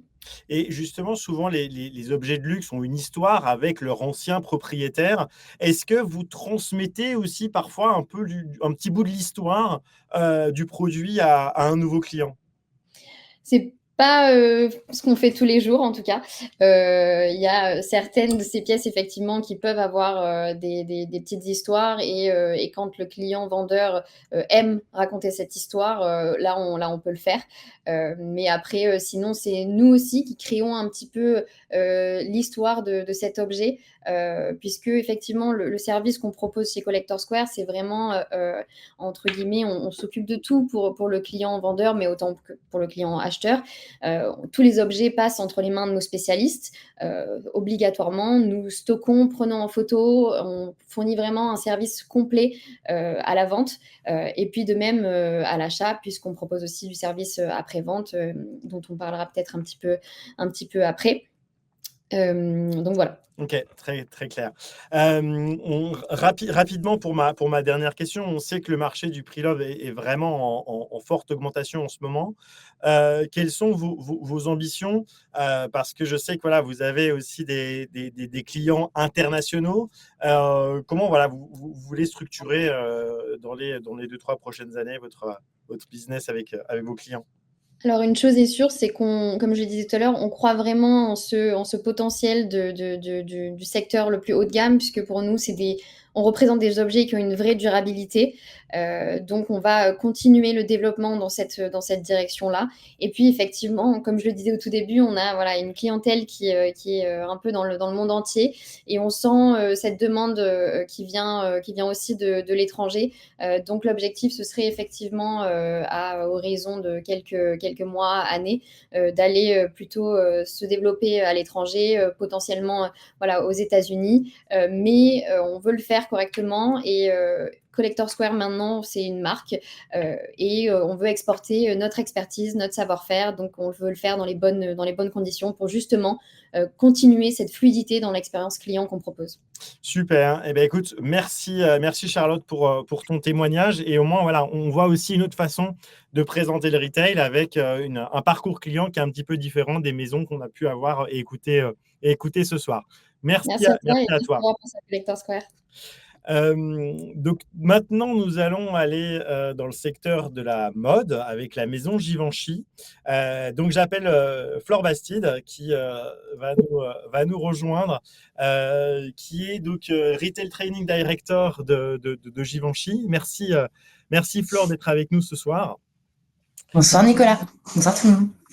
Écoute, Flore, quand on a vu la préparation du webinaire, pardon, je voulais quand même revenir en premier sur la formation, parce qu'on sait qu'aujourd'hui, le recrutement des conseillers de vente est un vrai enjeu, pour les maisons de fidélisation, mais aussi de transmission de l'histoire, du storytelling, de l'ADN, des produits.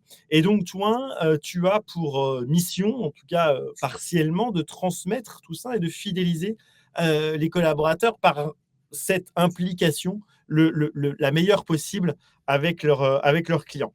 Comment, déjà au quotidien, tu organises tout cela au sein de la maison Givenchy?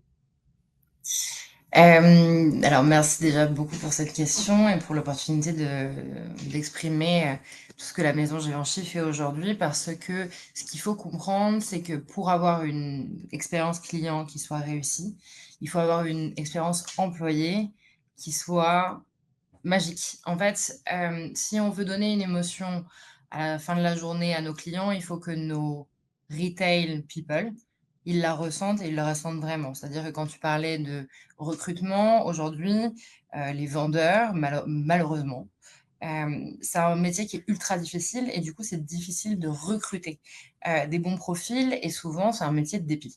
Donc, comment est-ce qu'on fait pour faire en sorte d'engager des personnes qui sont là et qui sont un peu arrivées par hasard, et ben déjà, on essaye de travailler sur l'exemplarité. Si je dois revenir un petit peu pour introduire ta question sur l'organisation aujourd'hui de Givenchy, nous, on fait partie d'un pôle Global Sales. Donc, en fait, moi, je travaille main dans la main avec les opérations, la performance, le clienteling, le CRM, et d'autres départements. Et pour ça, on essaye de faire en sorte d'avoir un seul et même message à donner aux équipes retail. Pourquoi? Parce qu'aujourd'hui, il y a le marketing qui donne un message, il y a le VM qui donne un autre message, il y a les opérations qui vont en donner un autre. Et en fait, quand on est un vendeur debout toute la journée et qu'on reçoit autant et qu'on doit donner une vraie exemplarité à chaque seconde, c'est bien de pouvoir avoir des gens qui réfléchissent ensemble et qui finalement nous mâchent un petit peu le travail.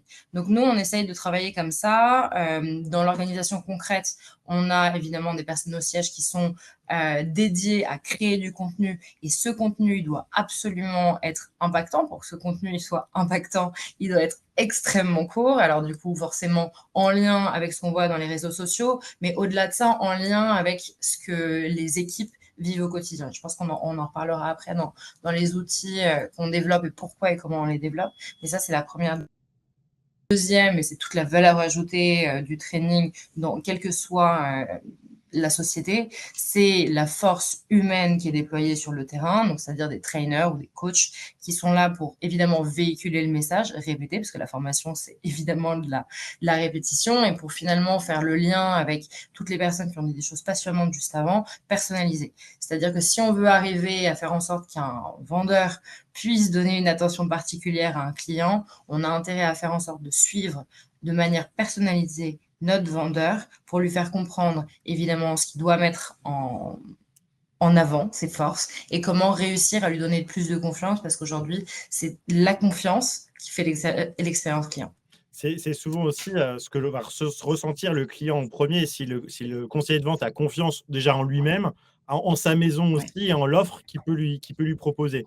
Et un petit, une aparté qu'on avait en préparation, c'était une forme de Givenchy Touch en fait, que vous voulez apporter avec l'écoute, la qualité de la relation, et finalement, en 2 mots, quels sont les messages essentiels que vous voulez aujourd'hui partager avec vos personnes en boutique? La consistance. Donc déjà, ça commence par une exemplarité totale des personnes au siège, c'est-à-dire une compréhension des enjeux retail. C'est terrible de voir de très beaux concepts se créer avec des noms brandés, avec des super études derrière. Et finalement, le dernier maillon de la chaîne, il casse et l'expérience, elle n'est pas développée en boutique. Pourquoi? Parce qu'il y a une vraie déconnexion entre le terrain et le siège. Pourquoi? Parce que finalement, on a des personnes qui sont très intelligentes, mais qui connaissent absolument peu du quotidien du vendeur, et du coup tout casse, et finalement on reçoit des coups de téléphone disant que l'expérience de samedi dernier après-midi était pas du tout à la hauteur.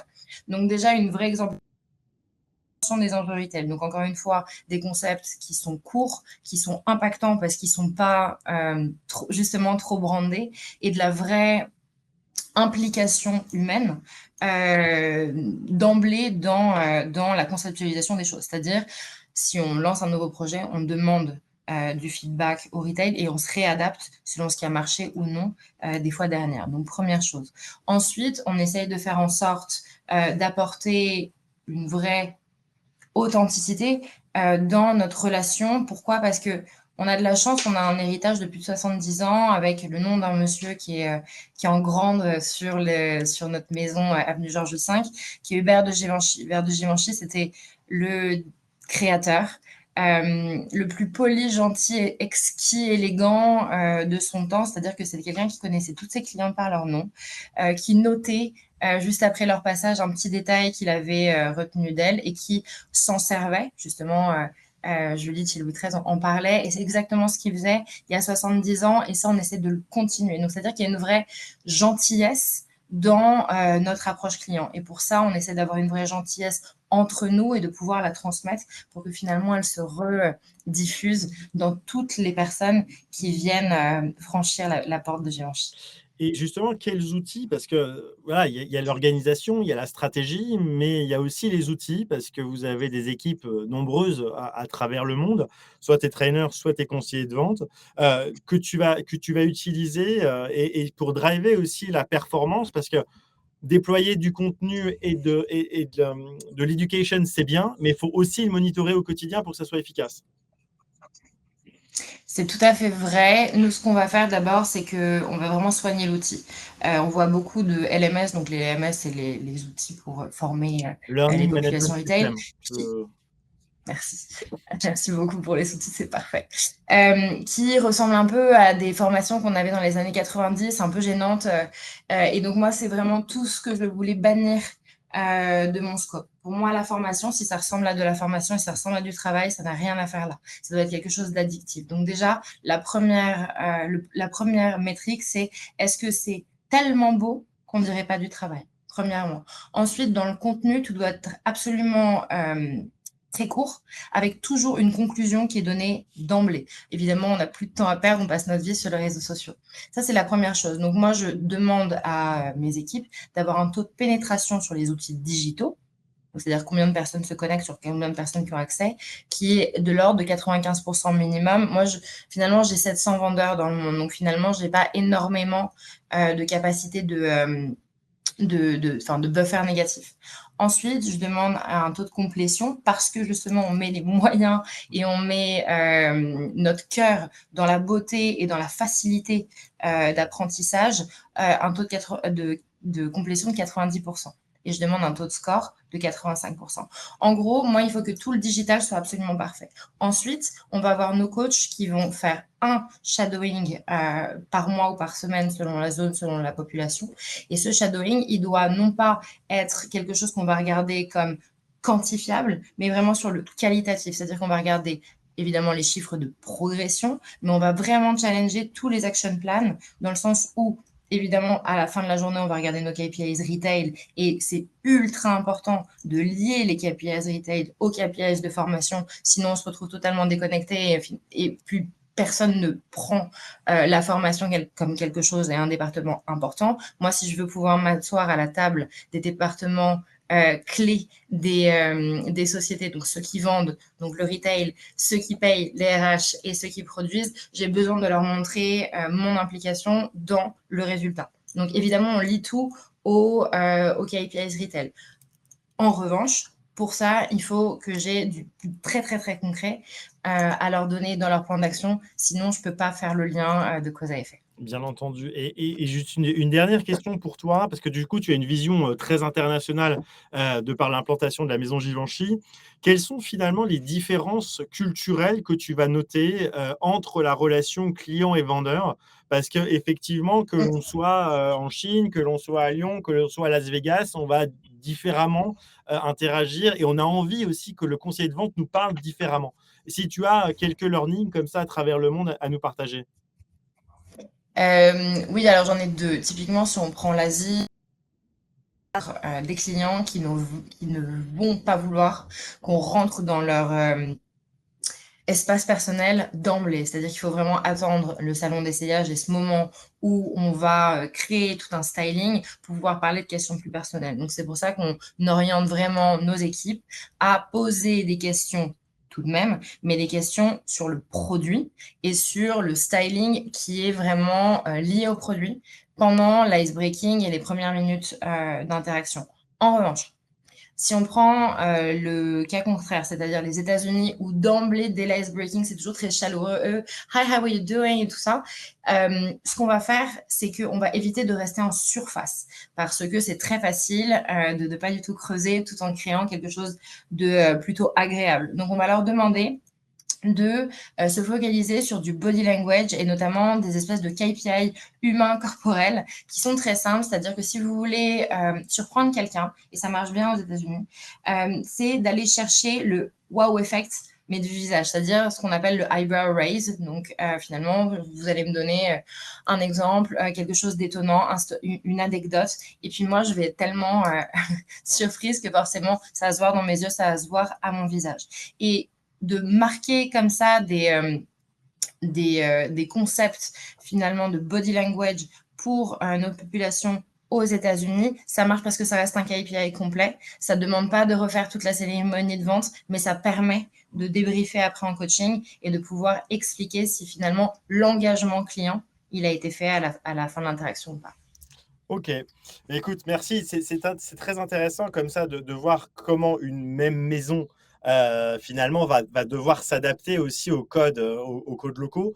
On en parle beaucoup dans les boutiques et dans la façon dont on va structurer un point de vente, mais c'est un vrai accompagnement qu'on doit gérer comme ça, et c'est cette force du multiculturel qui aussi renforce. Une petite dernière question très rapide. Est-ce que tu fais aussi échanger les vendeurs d'un secteur à l'autre pour que typiquement, un Asiatique va rencontrer un Américain pour se donner des tips comme ça, ou pas du tout? C'est des choses qui sont quand même chacun sur son territoire. Alors, moi, je le fais avec la communauté des trainers que j'anime. On a des moments où, évidemment, on se rassemble et on peut échanger, et on le fait de manière physique une fois par an et de manière mensuelle ou même plus souvent grâce au digital. Ça nous permet de mettre sur la table toutes nos bonnes pratiques et de pouvoir échanger, mais surtout de pouvoir en inspirer d'autres. Parce que forcément, un cas qui marche quelque part en inspire et d'autres cas qui marchent autre part, et à l'inverse aussi. Donc, évidemment, si on a envie de parler du fait que la client experience, c'est l'employé experience, évidemment, moi, mes premières populations engagées, c'est mes populations de trainers. C'est un métier qui est passionnant, mais pour lequel, en fait, on a besoin de donner énormément d'énergie à tout moment. Et donc, c'est les premières personnes qu'il faut pouvoir infuser pour que derrière, ça ruisselle et ça continue d'étinceler. Parfait. Eh bien, écoute, merci Flore pour ton intervention. C'était Merci passionnant beaucoup. et ça donne un nouvel éclairage, on va dire, sur la maison Givenchy. Merci Nicolas. Bonne soirée. Bonne soirée. J'appelle Olivier Cadino, partenaire chez VO2. Olivier, c'est à toi. Bonjour à tous. Je vais vous demander un peu d'empathie parce que ma voix est cassée, puisque vu que je passe ma journée à pitcher, en fait, comme si j'étais un conseiller de vente, c'est un peu mon métier. J'espère que vous avez bien... de vente de luxe, Olivier. Oui, merci beaucoup. Alors, on va prendre ensemble 8 minutes un petit peu pour vous expliquer comment on est aujourd'hui adressé par les marques sur les sujets de retail excellence, alors qu'on pourrait se dire qu'à l'ère de l'IA, toute partie de la transaction se délègue à les agents. Donc, on était étonné de voir à quel point les marques embrassent ce qu'on appelle les retail apps. On n'a jamais eu autant de projets chez VO2 de retail app. Pour vous donner un élément de contexte, on est leader depuis 2014 des clienteling et des retail apps. J'aime bien dire retail app parce que pour moi, il y a 3 grands domaines qui se regroupent. Il y a l'éducation et l'employé expérience qui a été mentionné, qui est notre grande valeur chez VO2. Comment il y a un miroir entre l'employé et la client expérience. Donc, education, operation, puisque tout le temps qui se dégage sur le point de vente, puisque les BA, les FA, les SA sont ultra sollicités et ont beaucoup de mal à organiser leur journée parce qu'elles sont interrompues constamment. Et donc, notre job à nous, c'est de laisser du temps libre en simplifiant leur vie. Donc ça, c'est la partie, on va dire, operation. Et la dernière partie, c'est la partie engagement, qui est souvent appelée clienteling. Donc ça fait 2014 qu'on travaille sur ces apps custom, très très luxe, parce que à chaque fois, on essaye de véhiculer les valeurs d'une maison dans l'application. Par exemple, une app Balmain doit être Balmain, et on doit sentir même le wording d'Olivier Rousteing. Une app Chanel doit être tout à fait Chanel. Donc ça, c'est notre job au quotidien. Et moi, l'histoire que je voudrais vous raconter, c'est que, alors qu'on travaille sur les grandes transformations agentic commerce et unified commerce, on se rend compte que le besoin de créer du lien entre le store et le client n'a jamais été aussi fort. Et ce que je voulais vous raconter, c'est que depuis finalement ce dernier trimestre a été très très riche, justement autour de ces sujets. Alors, il y a eu des événements qui se sont passés très très importants dans la tech, qui ont eu des impacts en fait sur la relation. Donc, je vais essayer de vous les résumer. Et vous remarquerez que je n'ai pas de slide, donc je vous fais tout en mode spontané. Donc, la première chose qui s'est passée, c'est que OpenAI a ouvert GPT Shopping. Donc, on a commencé à installer l'idée qu'on pouvait faire une partie de la transaction et du search d'un produit. Donc, ça peut être un produit de luxe, une montre qu'on veut comparer, ou une marque de cognac, par exemple. On peut commencer son parcours dans un LLM, dans une plateforme AI. Et très acteurs de la tech comme Salesforce et Shopify ont référencé leur base produit e-commerce sur ces plateformes LLM, donc Perplexity, OpenAI. Ça a été un second shift très important, un troisième shift qui a tout bouleversé.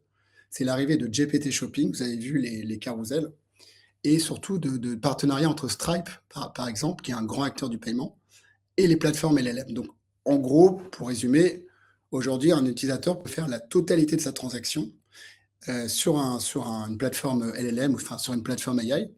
Et on remarque dans la jeune génération des high spenders qui sont très, très pressés, qui vont vouloir déléguer beaucoup de choses à leur IA, qui sont très tech-friendly.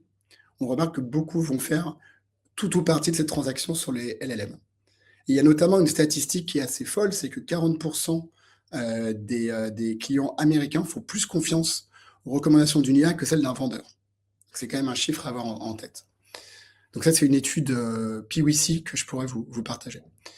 Donc, ce qu'on a fait chez VO2, c'est quand on a vu toutes ces révolutions, on a voulu tout de suite enquêter et on a sorti un livre blanc. Donc, je fais un peu la promo, je me permets de...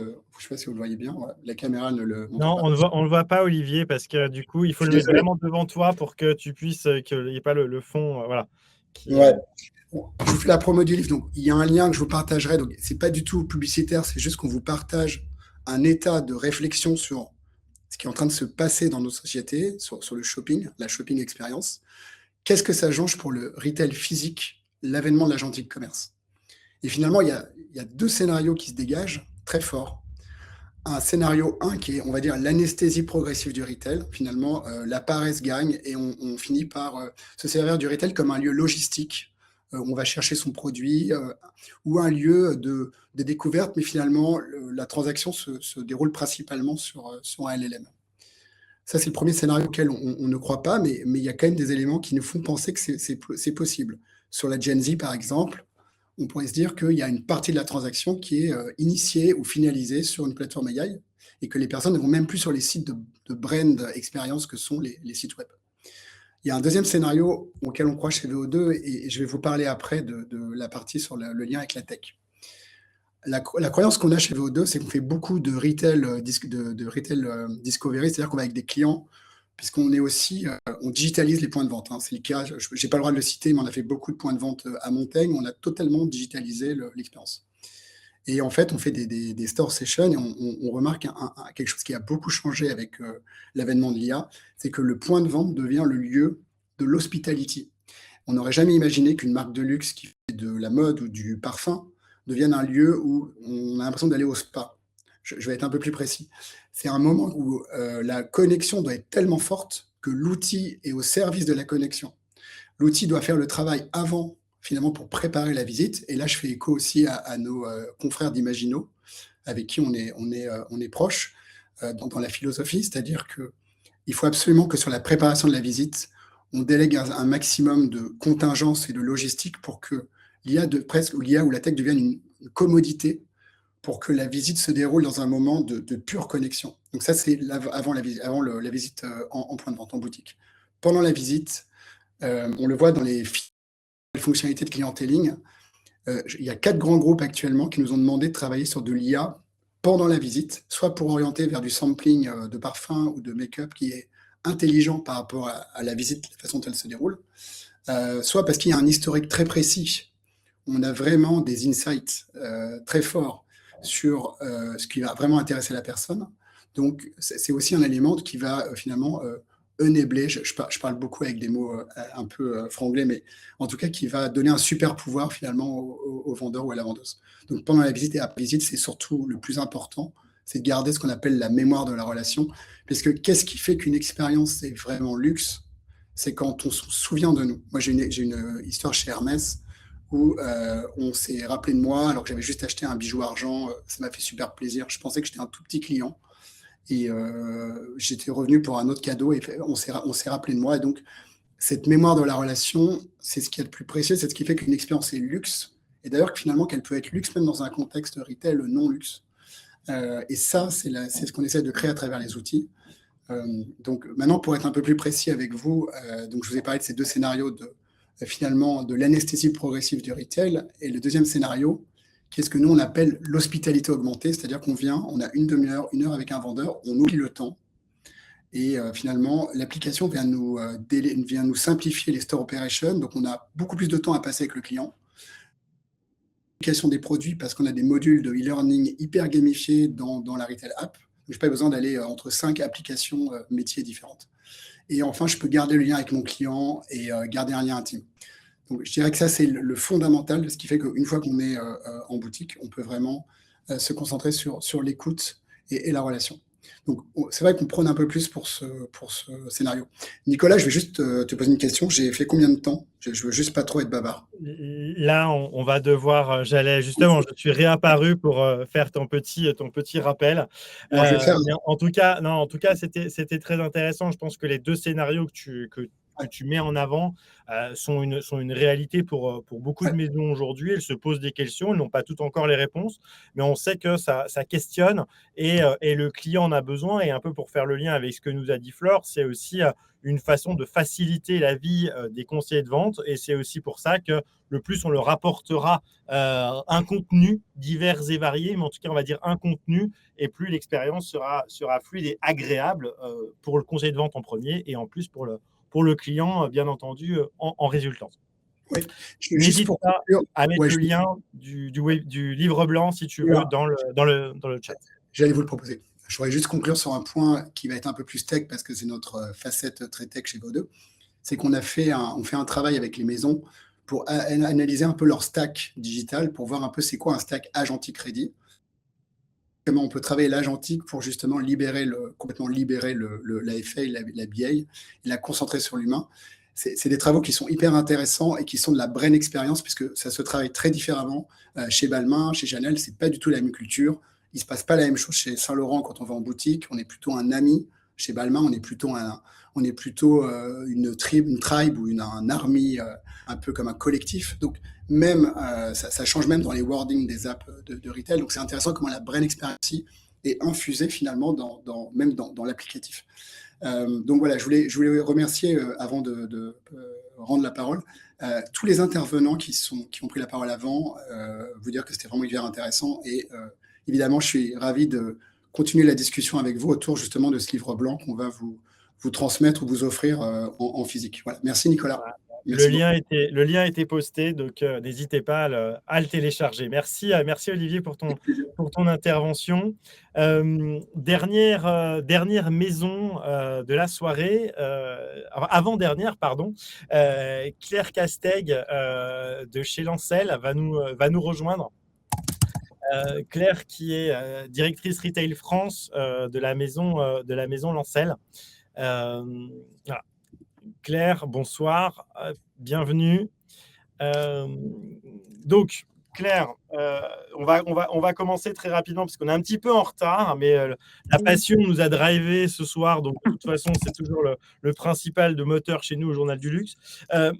Toi, dans tes équipes, finalement, quand on voit sur cette population retail, et ça fait un peu écho à ce qu'on a vu avec Flore tout à l'heure, le recrutement et la formation, évidemment, c'est clé. Ce sont des enjeux aussi de fidélisation pour tes clients derrière.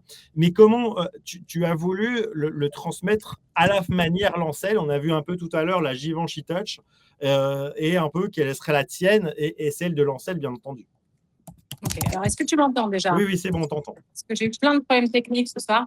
Donc, déjà, merci beaucoup de m'avoir invité à ce webinaire. On ne me présente pas Lancel, institution de la maroquinerie française. Je recontextualise un peu avant de répondre à ta question. Nous, on est dans une dynamique de revitalisation très forte depuis ces derniers mois, ces dernières années. Donc, on fait un refit de nos boutiques, on fait évoluer nos collections, on les modernise et bien sûr, on met en avant, on fait monter en compétence nos conseillers de vente sur l'art de l'écoute, l'art de l'empathie client. Donc chez nous, c'est pas un concept marketing, c'est vraiment un mindset. C'est important de le dire parce que ça s'exerce au quotidien. Donc c'est dans notre manière de recruter, de former, d'accueillir, d'onboarder les collaborateurs, mais aussi de manager, d'animer nos équipes. Voilà, c'est une sorte de good vibes, tu vois, qui se déversent à tous les niveaux sur l'ensemble de nos collaborateurs et jusqu'au client final. Donc, on se l'est dit dans la préparation, pour moi, tout commence au moment du recrutement. Effectivement, il y a des parallèles à faire avec ce qu'a dit Flore déjà de chez Givenchy. Pour moi, c'est hyper important de recruter des personnalités qui ont plaisir à faire plaisir. Tu vois, quand tu veux faire un métier de service, la base, c'est d'être solaire, accueillant, orienté client. Tu vois, si tu n'as pas ces caractéristiques dans ta personnalité, il faut changer de métier. Voilà, moi, je suis assez cash. Il faut que tu puisses pratiquer le high contact, il faut que tu aies de la considération pour ton client. Il n'y a rien de pire quand tu rentres dans une boutique que deux conseillères de vente qui parlent entre elles, tu vois, qui te disent même pas toujours. De quoi? Non, je dis, nous sommes bien d'accord que malheureusement, et trop souvent encore, on a ce type d'expérience dans des boutiques et ça nécessite parfois un peu de présence, voilà, d'aller voir les conseillers de vente. Et en fait, on le disait, vous avez dû aussi vous remettre un petit peu au goût du jour sur le cérémonial de vente à ce niveau-là. On en parlait avec les Gen Z tout à l'heure dans le parfum avec Estée Lauder, mais vous, c'est un peu pareil. Voilà, avoir en fonction de vos conseillers et de vos clients une façon de présenter la maroquinerie qui va être un peu différente d'avant. Alors, tout à fait. Moi, tu vois, je pense que dans les années 2000, le luxe proposait un accueil un peu froid et distant. On estimait souvent que les clients connaissaient déjà les codes de la maison, donc c'était à eux d'aller vers la marque, c'est à l'inverse. Donc, on était plus dans la retenue, plus dans le silence, c'est très formel. Aujourd'hui, et c'est ce qu'on a adopté chez Lancel, c'est des codes qui sont plus proches de ceux de l'hospitality. Donc, c'est vraiment un accueil chaleureux, attentionné, personnalisé, authentique. On reviendra, on a entendu ce mot, mais on y reviendra. Et c'est hyper important pour nos clients. Je vais te donner un exemple. J'ai fait une soirée cliente à Strasbourg, avec une cliente très, très vieille ici, qui vit à Strasbourg, mais qui est originaire d'une autre ville, que je ne citerai pas. Et elle me dit, moi, dans ma ville d'origine, je ne vais plus dans ce magasin Lancel, je ne fais plus que mes achats à Strasbourg, parce que dans ma ville d'origine, la vendeuse est très froide et on ne se sent pas bien accueilli, elle n'est pas sympa, tu vois. Donc, nous, notre objectif, c'est vraiment de sortir du côté hyper figé de certains rituels de vente. Attention quand même à ne pas tomber dans la familiarité. Hein. Non, ça, c'est un vrai enjeu. Et d'ailleurs, pour les plus jeunes, parfois, où ils ont eu du mal à finalement mettre le curseur entre je suis avenant et je suis trop proche du client. Exactement. Donc, il faut bien maîtriser cette distance. Mais en tout cas, voilà, l'idée, c'est de passer d'une approche qui était peut-être très product-centrique à une approche customer-centrique. Et c'est vraiment remettre l'émotion au cœur de la transaction. Donc, ça passe par des petites attentions. Tu vois, c'est proposer un café, un verre de champagne, échanger quelques mots sincères, prendre des nouvelles de sa famille, de son dernier achat, s'assurer qu'elle est satisfaite du dernier sac qu'elle a acheté. Voilà, c'est des gestes simples. On a aussi repensé nos parcours de vente. On a repensé nos events clients. Donc là, je Et quand tu dis repenser, si on rentre un petit peu dans le détail malgré tout, qu'est-ce que tu as fait de nouveau par rapport à avant ou quel niveau cible tu veux aller chercher? Tu vois, par exemple, ce qui n'existait pas à l'époque, c'était les ventes privilèges, ce qu'on appelle les ventes privilèges. On fait beaucoup à Opéra, notamment.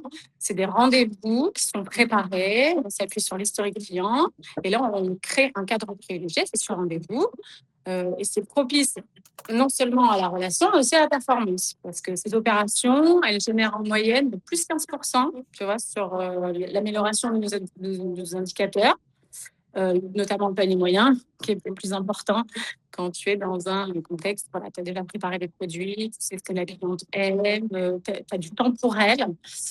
Et ça, sans compter l'impact direct aussi que ça sur la fidélisation. Ça, c'est un premier levier. Le deuxième, c'est la personnalisation. On en a déjà parlé. Et peut-être une question claire sur tes clients, parce que finalement, tu aussi par rapport aux autres intervenants de la soirée, tu es aussi quelqu'un qui est hyper proche des clients. Tu es sur le floor aussi avec tes collaborateurs, certes en direct retail, mais aussi je connais ton côté terrain très, très, très fort chez toi. Qu'est-ce que tu entends comme envie, comme voilà, les insights clients un peu forts que tu vas avoir depuis quelques mois maintenant? Ok, alors je suis allée chercher dans mes emails pour te répondre et je vais te citer des vrais retours Vas-y, clients. je t'en prie. Alors, donc, Flore en a déjà parlé. Chez Givenchy, elle a utilisé un mot qui est la gentillesse. Et c'est vraiment ce qui revient dans les retours. Donc, la proximité, l'écoute, la sincérité. Et tu vas voir qu'il y a un mot qui revient souvent, c'est le sourire. Et ce n'est pas un hasard. Donc, dans les vrais retours clients, je vais te citer merci Alicia et sa collègue pour l'accueil privilégié. Elles m'ont fait sourire. Conseil et bienveillance, c'était au rendez-vous, allez-y les yeux fermés. J'ai même eu le privilège de rencontrer un très sympathique directeur régional. Je te le dis parce que, voilà, pour te prouver qu'on est hyper terrain et c'est ce qui fait notre force aujourd'hui et que même les directeurs régionaux, tu vois, échangent avec les clientes. Merci infiniment à Nadine de son accueil et son sourire. Mention spéciale à Malika et William pour leur professionnalisme et leur bonne humeur. Mais derrière ça, en fait, je vois que les équipes Lancel sont très bonnes et c'est très bien. Mais qu'est-ce que toi, tu vas apprendre de ces clients au quotidien? Est-ce que tu as noté un comportement qui avait changé ou en tout cas se dire, voilà, moi, ma cliente, de plus en plus, je les entends demander ou avoir besoin de quelque chose en particulier? Mais on a évoqué la personnalisation, mais on l'a survolé. C'est un levier qui est encore sous-estimé, je pense sous-exploité chez Lancel. D'accord. On commence à mettre en place. Et c'est vraiment la possibilité de pouvoir créer ta pièce unique sur commande, tu vois. Ça, par exemple, c'est des choses qui reviennent fréquemment. Ok. Ce qui revient, c'est vraiment la proximité. Tu vois, les clients sont ravis quand tu leur envoies un message pour leur anniversaire. Mais ça, enfin, j'en finirai par là. Tu vois, c'est des choses aussi que certaines maisons ont pu mettre en place depuis d'autres, enfin, depuis un petit moment. Mais peut-être ça va être la proximité de ta clientèle parce que aussi, et rien ne, c'est juste une comparaison. Vous n'êtes pas sur les mêmes paniers moyens. Donc, est-ce qu'on va s'attendre à une marque dont le panier moyen est environ à 400 €, la même chose qu'une marque où on va avoir un zéro de plus peut-être dans le panier moyen? C'est ça qui m'intéresse et on en finira là-dessus. Mais oui, tu vois, je pense que de plus en plus, les clients attendent ça. Effectivement, tu l'as dit, on n'est pas du luxe, on est de l'entry luxury. Mais je crois que les attentes sont très élevées. Enfin, j'en suis certaine. Les attentes sont très élevées en termes de service. Ok. Peu importe que tu achètes un sac à 400 € ou à 5 000 €. Ok. Bon, bah écoute, merci pour cette participation et ces insights. C'était un plaisir de te recevoir. Merci à toi. On va cette fois écouter, Nathalie Gonzalez, pardon, de Nespresso.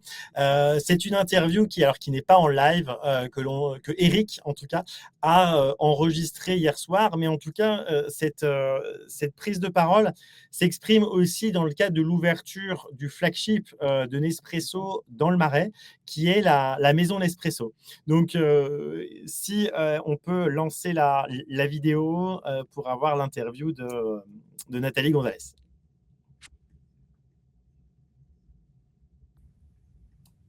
Nathalie, bonsoir. Ma première question.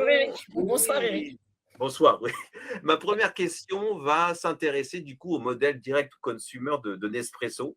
Est-ce que justement ce modèle permet-il non seulement de répondre aux attentes des consommateurs, mais aussi d'anticiper leurs besoins pour créer, c'est l'objectif, hein, je pense, une expérience client vraiment personnalisée et au-delà de la personnalisation, forte en fidélisation? Est-ce qu'il le permet? Est-ce que c'est la seule chose qui le permet? Non, mais disons qu'il le facilite beaucoup. On a un chiffre assez simple. Nous, parmi nos collaborateurs, on a 80% de nos collaborateurs qui sont en contact direct tous les jours avec nos clients. Donc, quand on écoute bien les clients, c'est vrai que ça aide à inventer les choses, même si il ne faut pas demander à nos clients d'être ceux. Donc, le principe même de la création, c'est de laisser des gens dont c'est l'expertise, dont c'est le savoir-faire, dont c'est la passion de créer. Mais quand on écoute bien, on évite des erreurs d'implantation, des erreurs d'installation. Donc voilà, et puis on écoute aussi assez simplement nos clients quand ils sont très contents. Donc ça peut se passer soit dans nos boutiques, soit au téléphone. On a plus d'1 million d'appels par an et c'est un lieu permanent d'écoute. Donc il faut une attitude, alors pour le coup d'empathie, je vais forcément utiliser le mot tout de suite, mais il faut une attitude d'écoute et puis de questionnement ouvert qui fait qu'on est très, nous, chez nous, assez simplement dans l'idée de l'amélioration petits pas de tous les jours. Donc, on a 2 mondes pour avoir la meilleure expérience client possible. Un monde très simple d'amélioration de choses de tous les jours, de petites choses qui doivent être… Mais c'est des petits grains de sable qu'on enlève avec beaucoup d'humilité, puis beaucoup de persévérance, et puis en même temps des grands moments de rupture et d'esprit pionnier. Et c'est l'ensemble qui fait la meilleure expérience possible. Justement, je rebondis sur l'esprit pionnier, sur la genèse de la maison d'Espresso. Je crois que l'excellence relationnelle est vraiment au cœur, avec toujours une recherche d'innovation.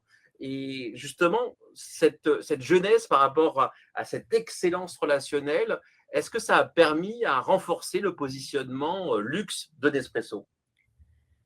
La jeunesse de Nespresso, elle est super belle à raconter. On ne la raconte pas souvent, mais je vous prends une seconde là-dessus. C'est le sommet de l'empathie. C'est parce que c'est une histoire d'amour, en fait. C'est une histoire d'amour entre une femme italienne et son ingénieur suisse de mari. Et elle lui a dit, écoute chérie, et ça s'est vraiment passé, hein, on les connaît, ils existent encore, c'est des vrais gens. Écoute chérie, ça ne va pas du tout. Je n'ai pas en Suisse la qualité de café que j'ai chez mes parents en Italie. Est-ce que tu pourrais me miniaturiser tout ça? Donc, après 5 ans d'échec monumental, parce que être pionnier, c'est parfois savoir persévérer, en fait, ce monsieur a créé la première machine Nespresso qui est la miniaturisation en fait, du système de mise sous pression des espressos qu'on trouve dans les meilleurs bars italiens.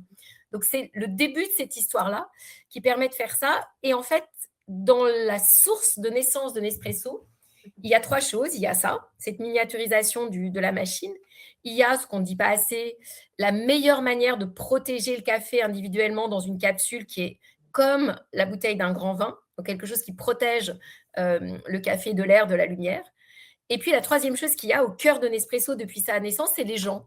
Et en fait, depuis le début, nous, on a des données clients qui sont unifiées, centralisées, simples, et qui enregistrent l'ensemble du comportement de nos clients, individu par individu, quel que soit le canal de vente. Et ça permet vraiment d'avoir une approche très fine et très personnalisée de ce qu'on fait avec nos clients. Je vous raconte quelque chose qui a quelques années, mais qui a été extrêmement marquant pour nos clients. C'est le fait qu'on leur a envoyé à domicile, par surprise, et la surprise, c'est toujours le sommet du cadeau, par surprise, un étui de leur grand cru préféré, de leur café préféré, identifié par la data, identifié par des algorithmes d'analyse, et où le nom du café était remplacé par le nom de la personne. Donc, on est exactement dans l'idée que tout se passe en pivot autour du client et tout se passe de la manière la plus personnalisée possible. Donc, c'est vraiment l'art qui cache l'artifice, c'est-à-dire l'idée que on va au sommet de la personnalisation, mais en faisant ça de manière simple. Mais derrière, il y a toute une recherche d'analyse statistique. Oui, et vous nous confirmez que pas de personnalisation possible sans une grande qualité de la data. Ça, c'est clair. Et alors, si je peux me permettre, puisqu'on est entre professionnels, de donner un point de vue là-dessus, il faut faire très attention à ne pas faire de la fausse personnalisation. Donc, il vaut mieux ne pas faire de personnalisation plutôt que d'en faire trop ou d'en faire une qui soit imparfaite. Il n'y a rien de pire que quand on vous souhaite un anniversaire, quand ce n'est pas le jour de votre anniversaire, où il n'y a rien de pire que de faire de la personnalisation qui n'a pas de sens. C'est-à-dire que nous, par exemple, chez Nespresso, on n'enregistre pas l'anniversaire de nos clients parce que ce n'est pas ça qui les intéresse. On n'a pas envie d'être perdu au milieu de 10 communications d'anniversaire. Donc, en revanche, on va enregistrer d'autres choses qui nous permettent d'affiner la personnalisation, la dernière boutique où on est allé, ce qu'on aime, là où on a déjà essayé, etc., etc. Donc, la personnalisation, il faut en faire quand on est sûr qu'elle soit impeccable, sinon c'est pire que tout. Quand on vous appelle monsieur et que c'est madame, c'est compliqué, ou etc. Et il faut le faire de manière très légitime par rapport au territoire de la marque. En tout cas, c'est comme ça que nous, on travaille les choses. Donc, plutôt en small data et en data relationnelle et émotionnelle qu'en data trop froide. La personnalisation dans le luxe sans un lieu, c'est très difficile. Et justement, il y a quelque chose qui arrive, c'est le premier Coffee Concept Store, n'est-ce pas? Et j'aimerais comprendre justement comment ce lieu travaille l'engagement, travaille l'empathie sur des audiences actuelles, mais aussi nouvelles en conquête. Alors, vous avez complètement raison de dire une chose que normalement tous les gens qui travaillent dans le luxe ou dans les entreprises haut de gamme connaissent, c'est qu'il n'y a pas de luxe sans incarnation, sans lieu concret de relations humaines, d'empathie, parce que c'est quand même ça qui fait la différence. Le luxe, c'est le bonheur de parler et d'avoir un désir qui s'échange entre individus. Donc, c'est assez évident qu'on a besoin d'un lieu.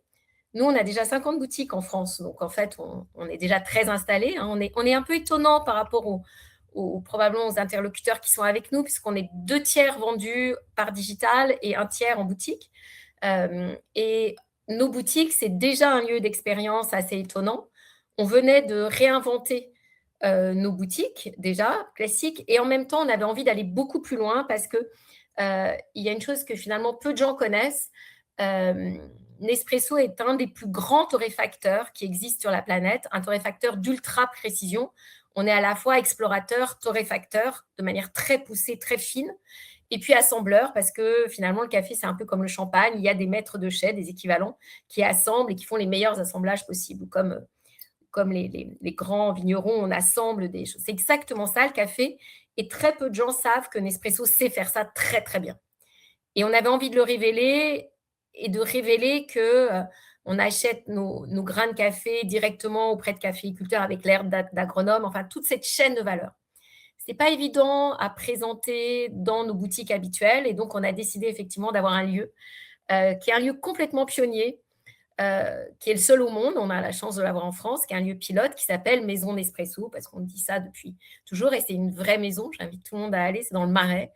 Et dans ce lieu, c'est un lieu où on va à la fois raconter des expériences, raconter le café, à travers plein de petits ateliers, donc à la fois auditifs, sensoriels, etc. On raconte nos savoir-faire et on a choisi de révéler comment on part du grain pour aller jusqu'à la capsule, pour révéler toute la qualité de la capsule. Donc, c'est le seul endroit au monde où on vend nos grains qui sont ensuite dans nos capsules.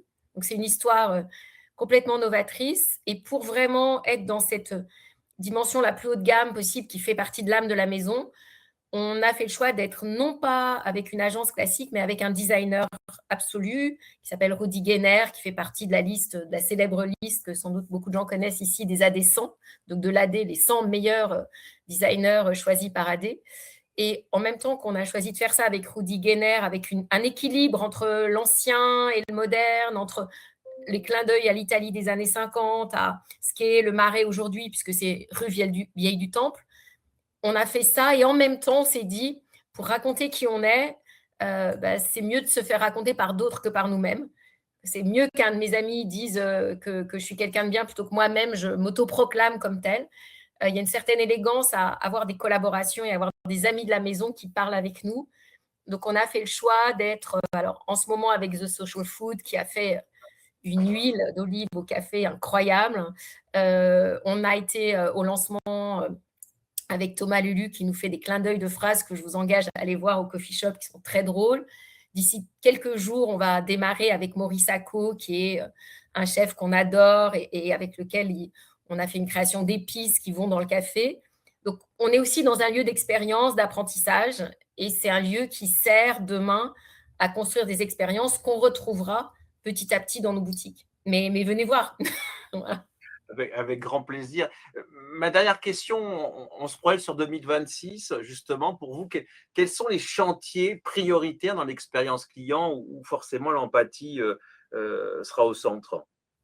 Alors, l'empathie, c'est forcément au centre de la relation client. En tout cas, c'est comme ça que chez Nespresso, on le croit. Et puis, je pense qu'on doit, dans la salle virtuelle, être tous en train de penser ça. Moi, j'ai juste un point, c'est que je pense que la meilleure manière de construire une expérience, et on fait ça avec mes équipes et avec tous les collaborateurs de Nespresso qui sont formés à ça, c'est cette intersection très fine entre le rationnel et l'émotionnel. C'est-à-dire, c'est cet endroit où je me mets à la place de l'autre et à la fois, j'ai quelque chose à lui dire, mais je veux d'abord créer des émotions. Et c'est ça qu'on va aller chercher. Comment ça se fait? Avec d'abord des équipes qui sont extrêmement bien formées.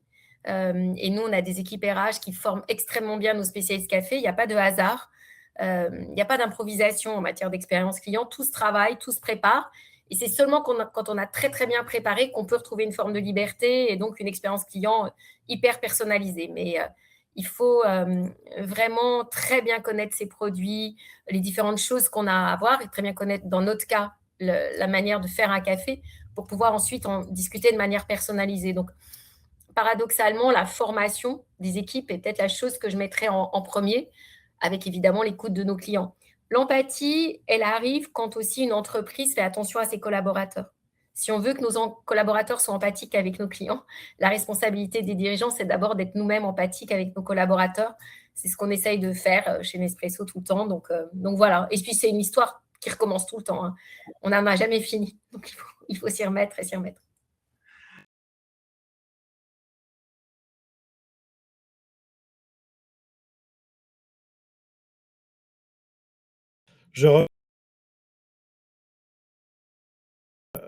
Je reprends le live après cette interview de Nathalie Gonzalez de Nespresso. Donc, pour vous remercier votre présence, voilà, ce webinaire retail était toujours quelque chose de toujours attendu par vous, la communauté du Journal du Luxe, en cette fin d'année. Donc, j'espère qu'il vous a plu. On a pu aussi vous apporter des éclairages différents en fonction des secteurs que l'on voulait mettre en avant à travers ce webinaire. Je tiens à remercier, et au nom d'Éric Brionne également, nos sponsors, Imagino, VO2, sans qui ce webinaire n'aurait pas été possible. Tous nos speakers, évidemment, les maisons Louis XIII, Nespresso, Estée Lauder Compagnie, Givenchy, Lancel et Collector Square. Nous vous donnons rendez-vous en 2026, puisque nous sommes sur le dernier webinaire de la saison, avec plein de nouveaux contenus qu'on vous prépare sur le Journal du Luxe. Voilà, merci à vous pour votre fidélité et à très bientôt pour de nouveaux lives du Journal du Luxe. Belle soirée à tous.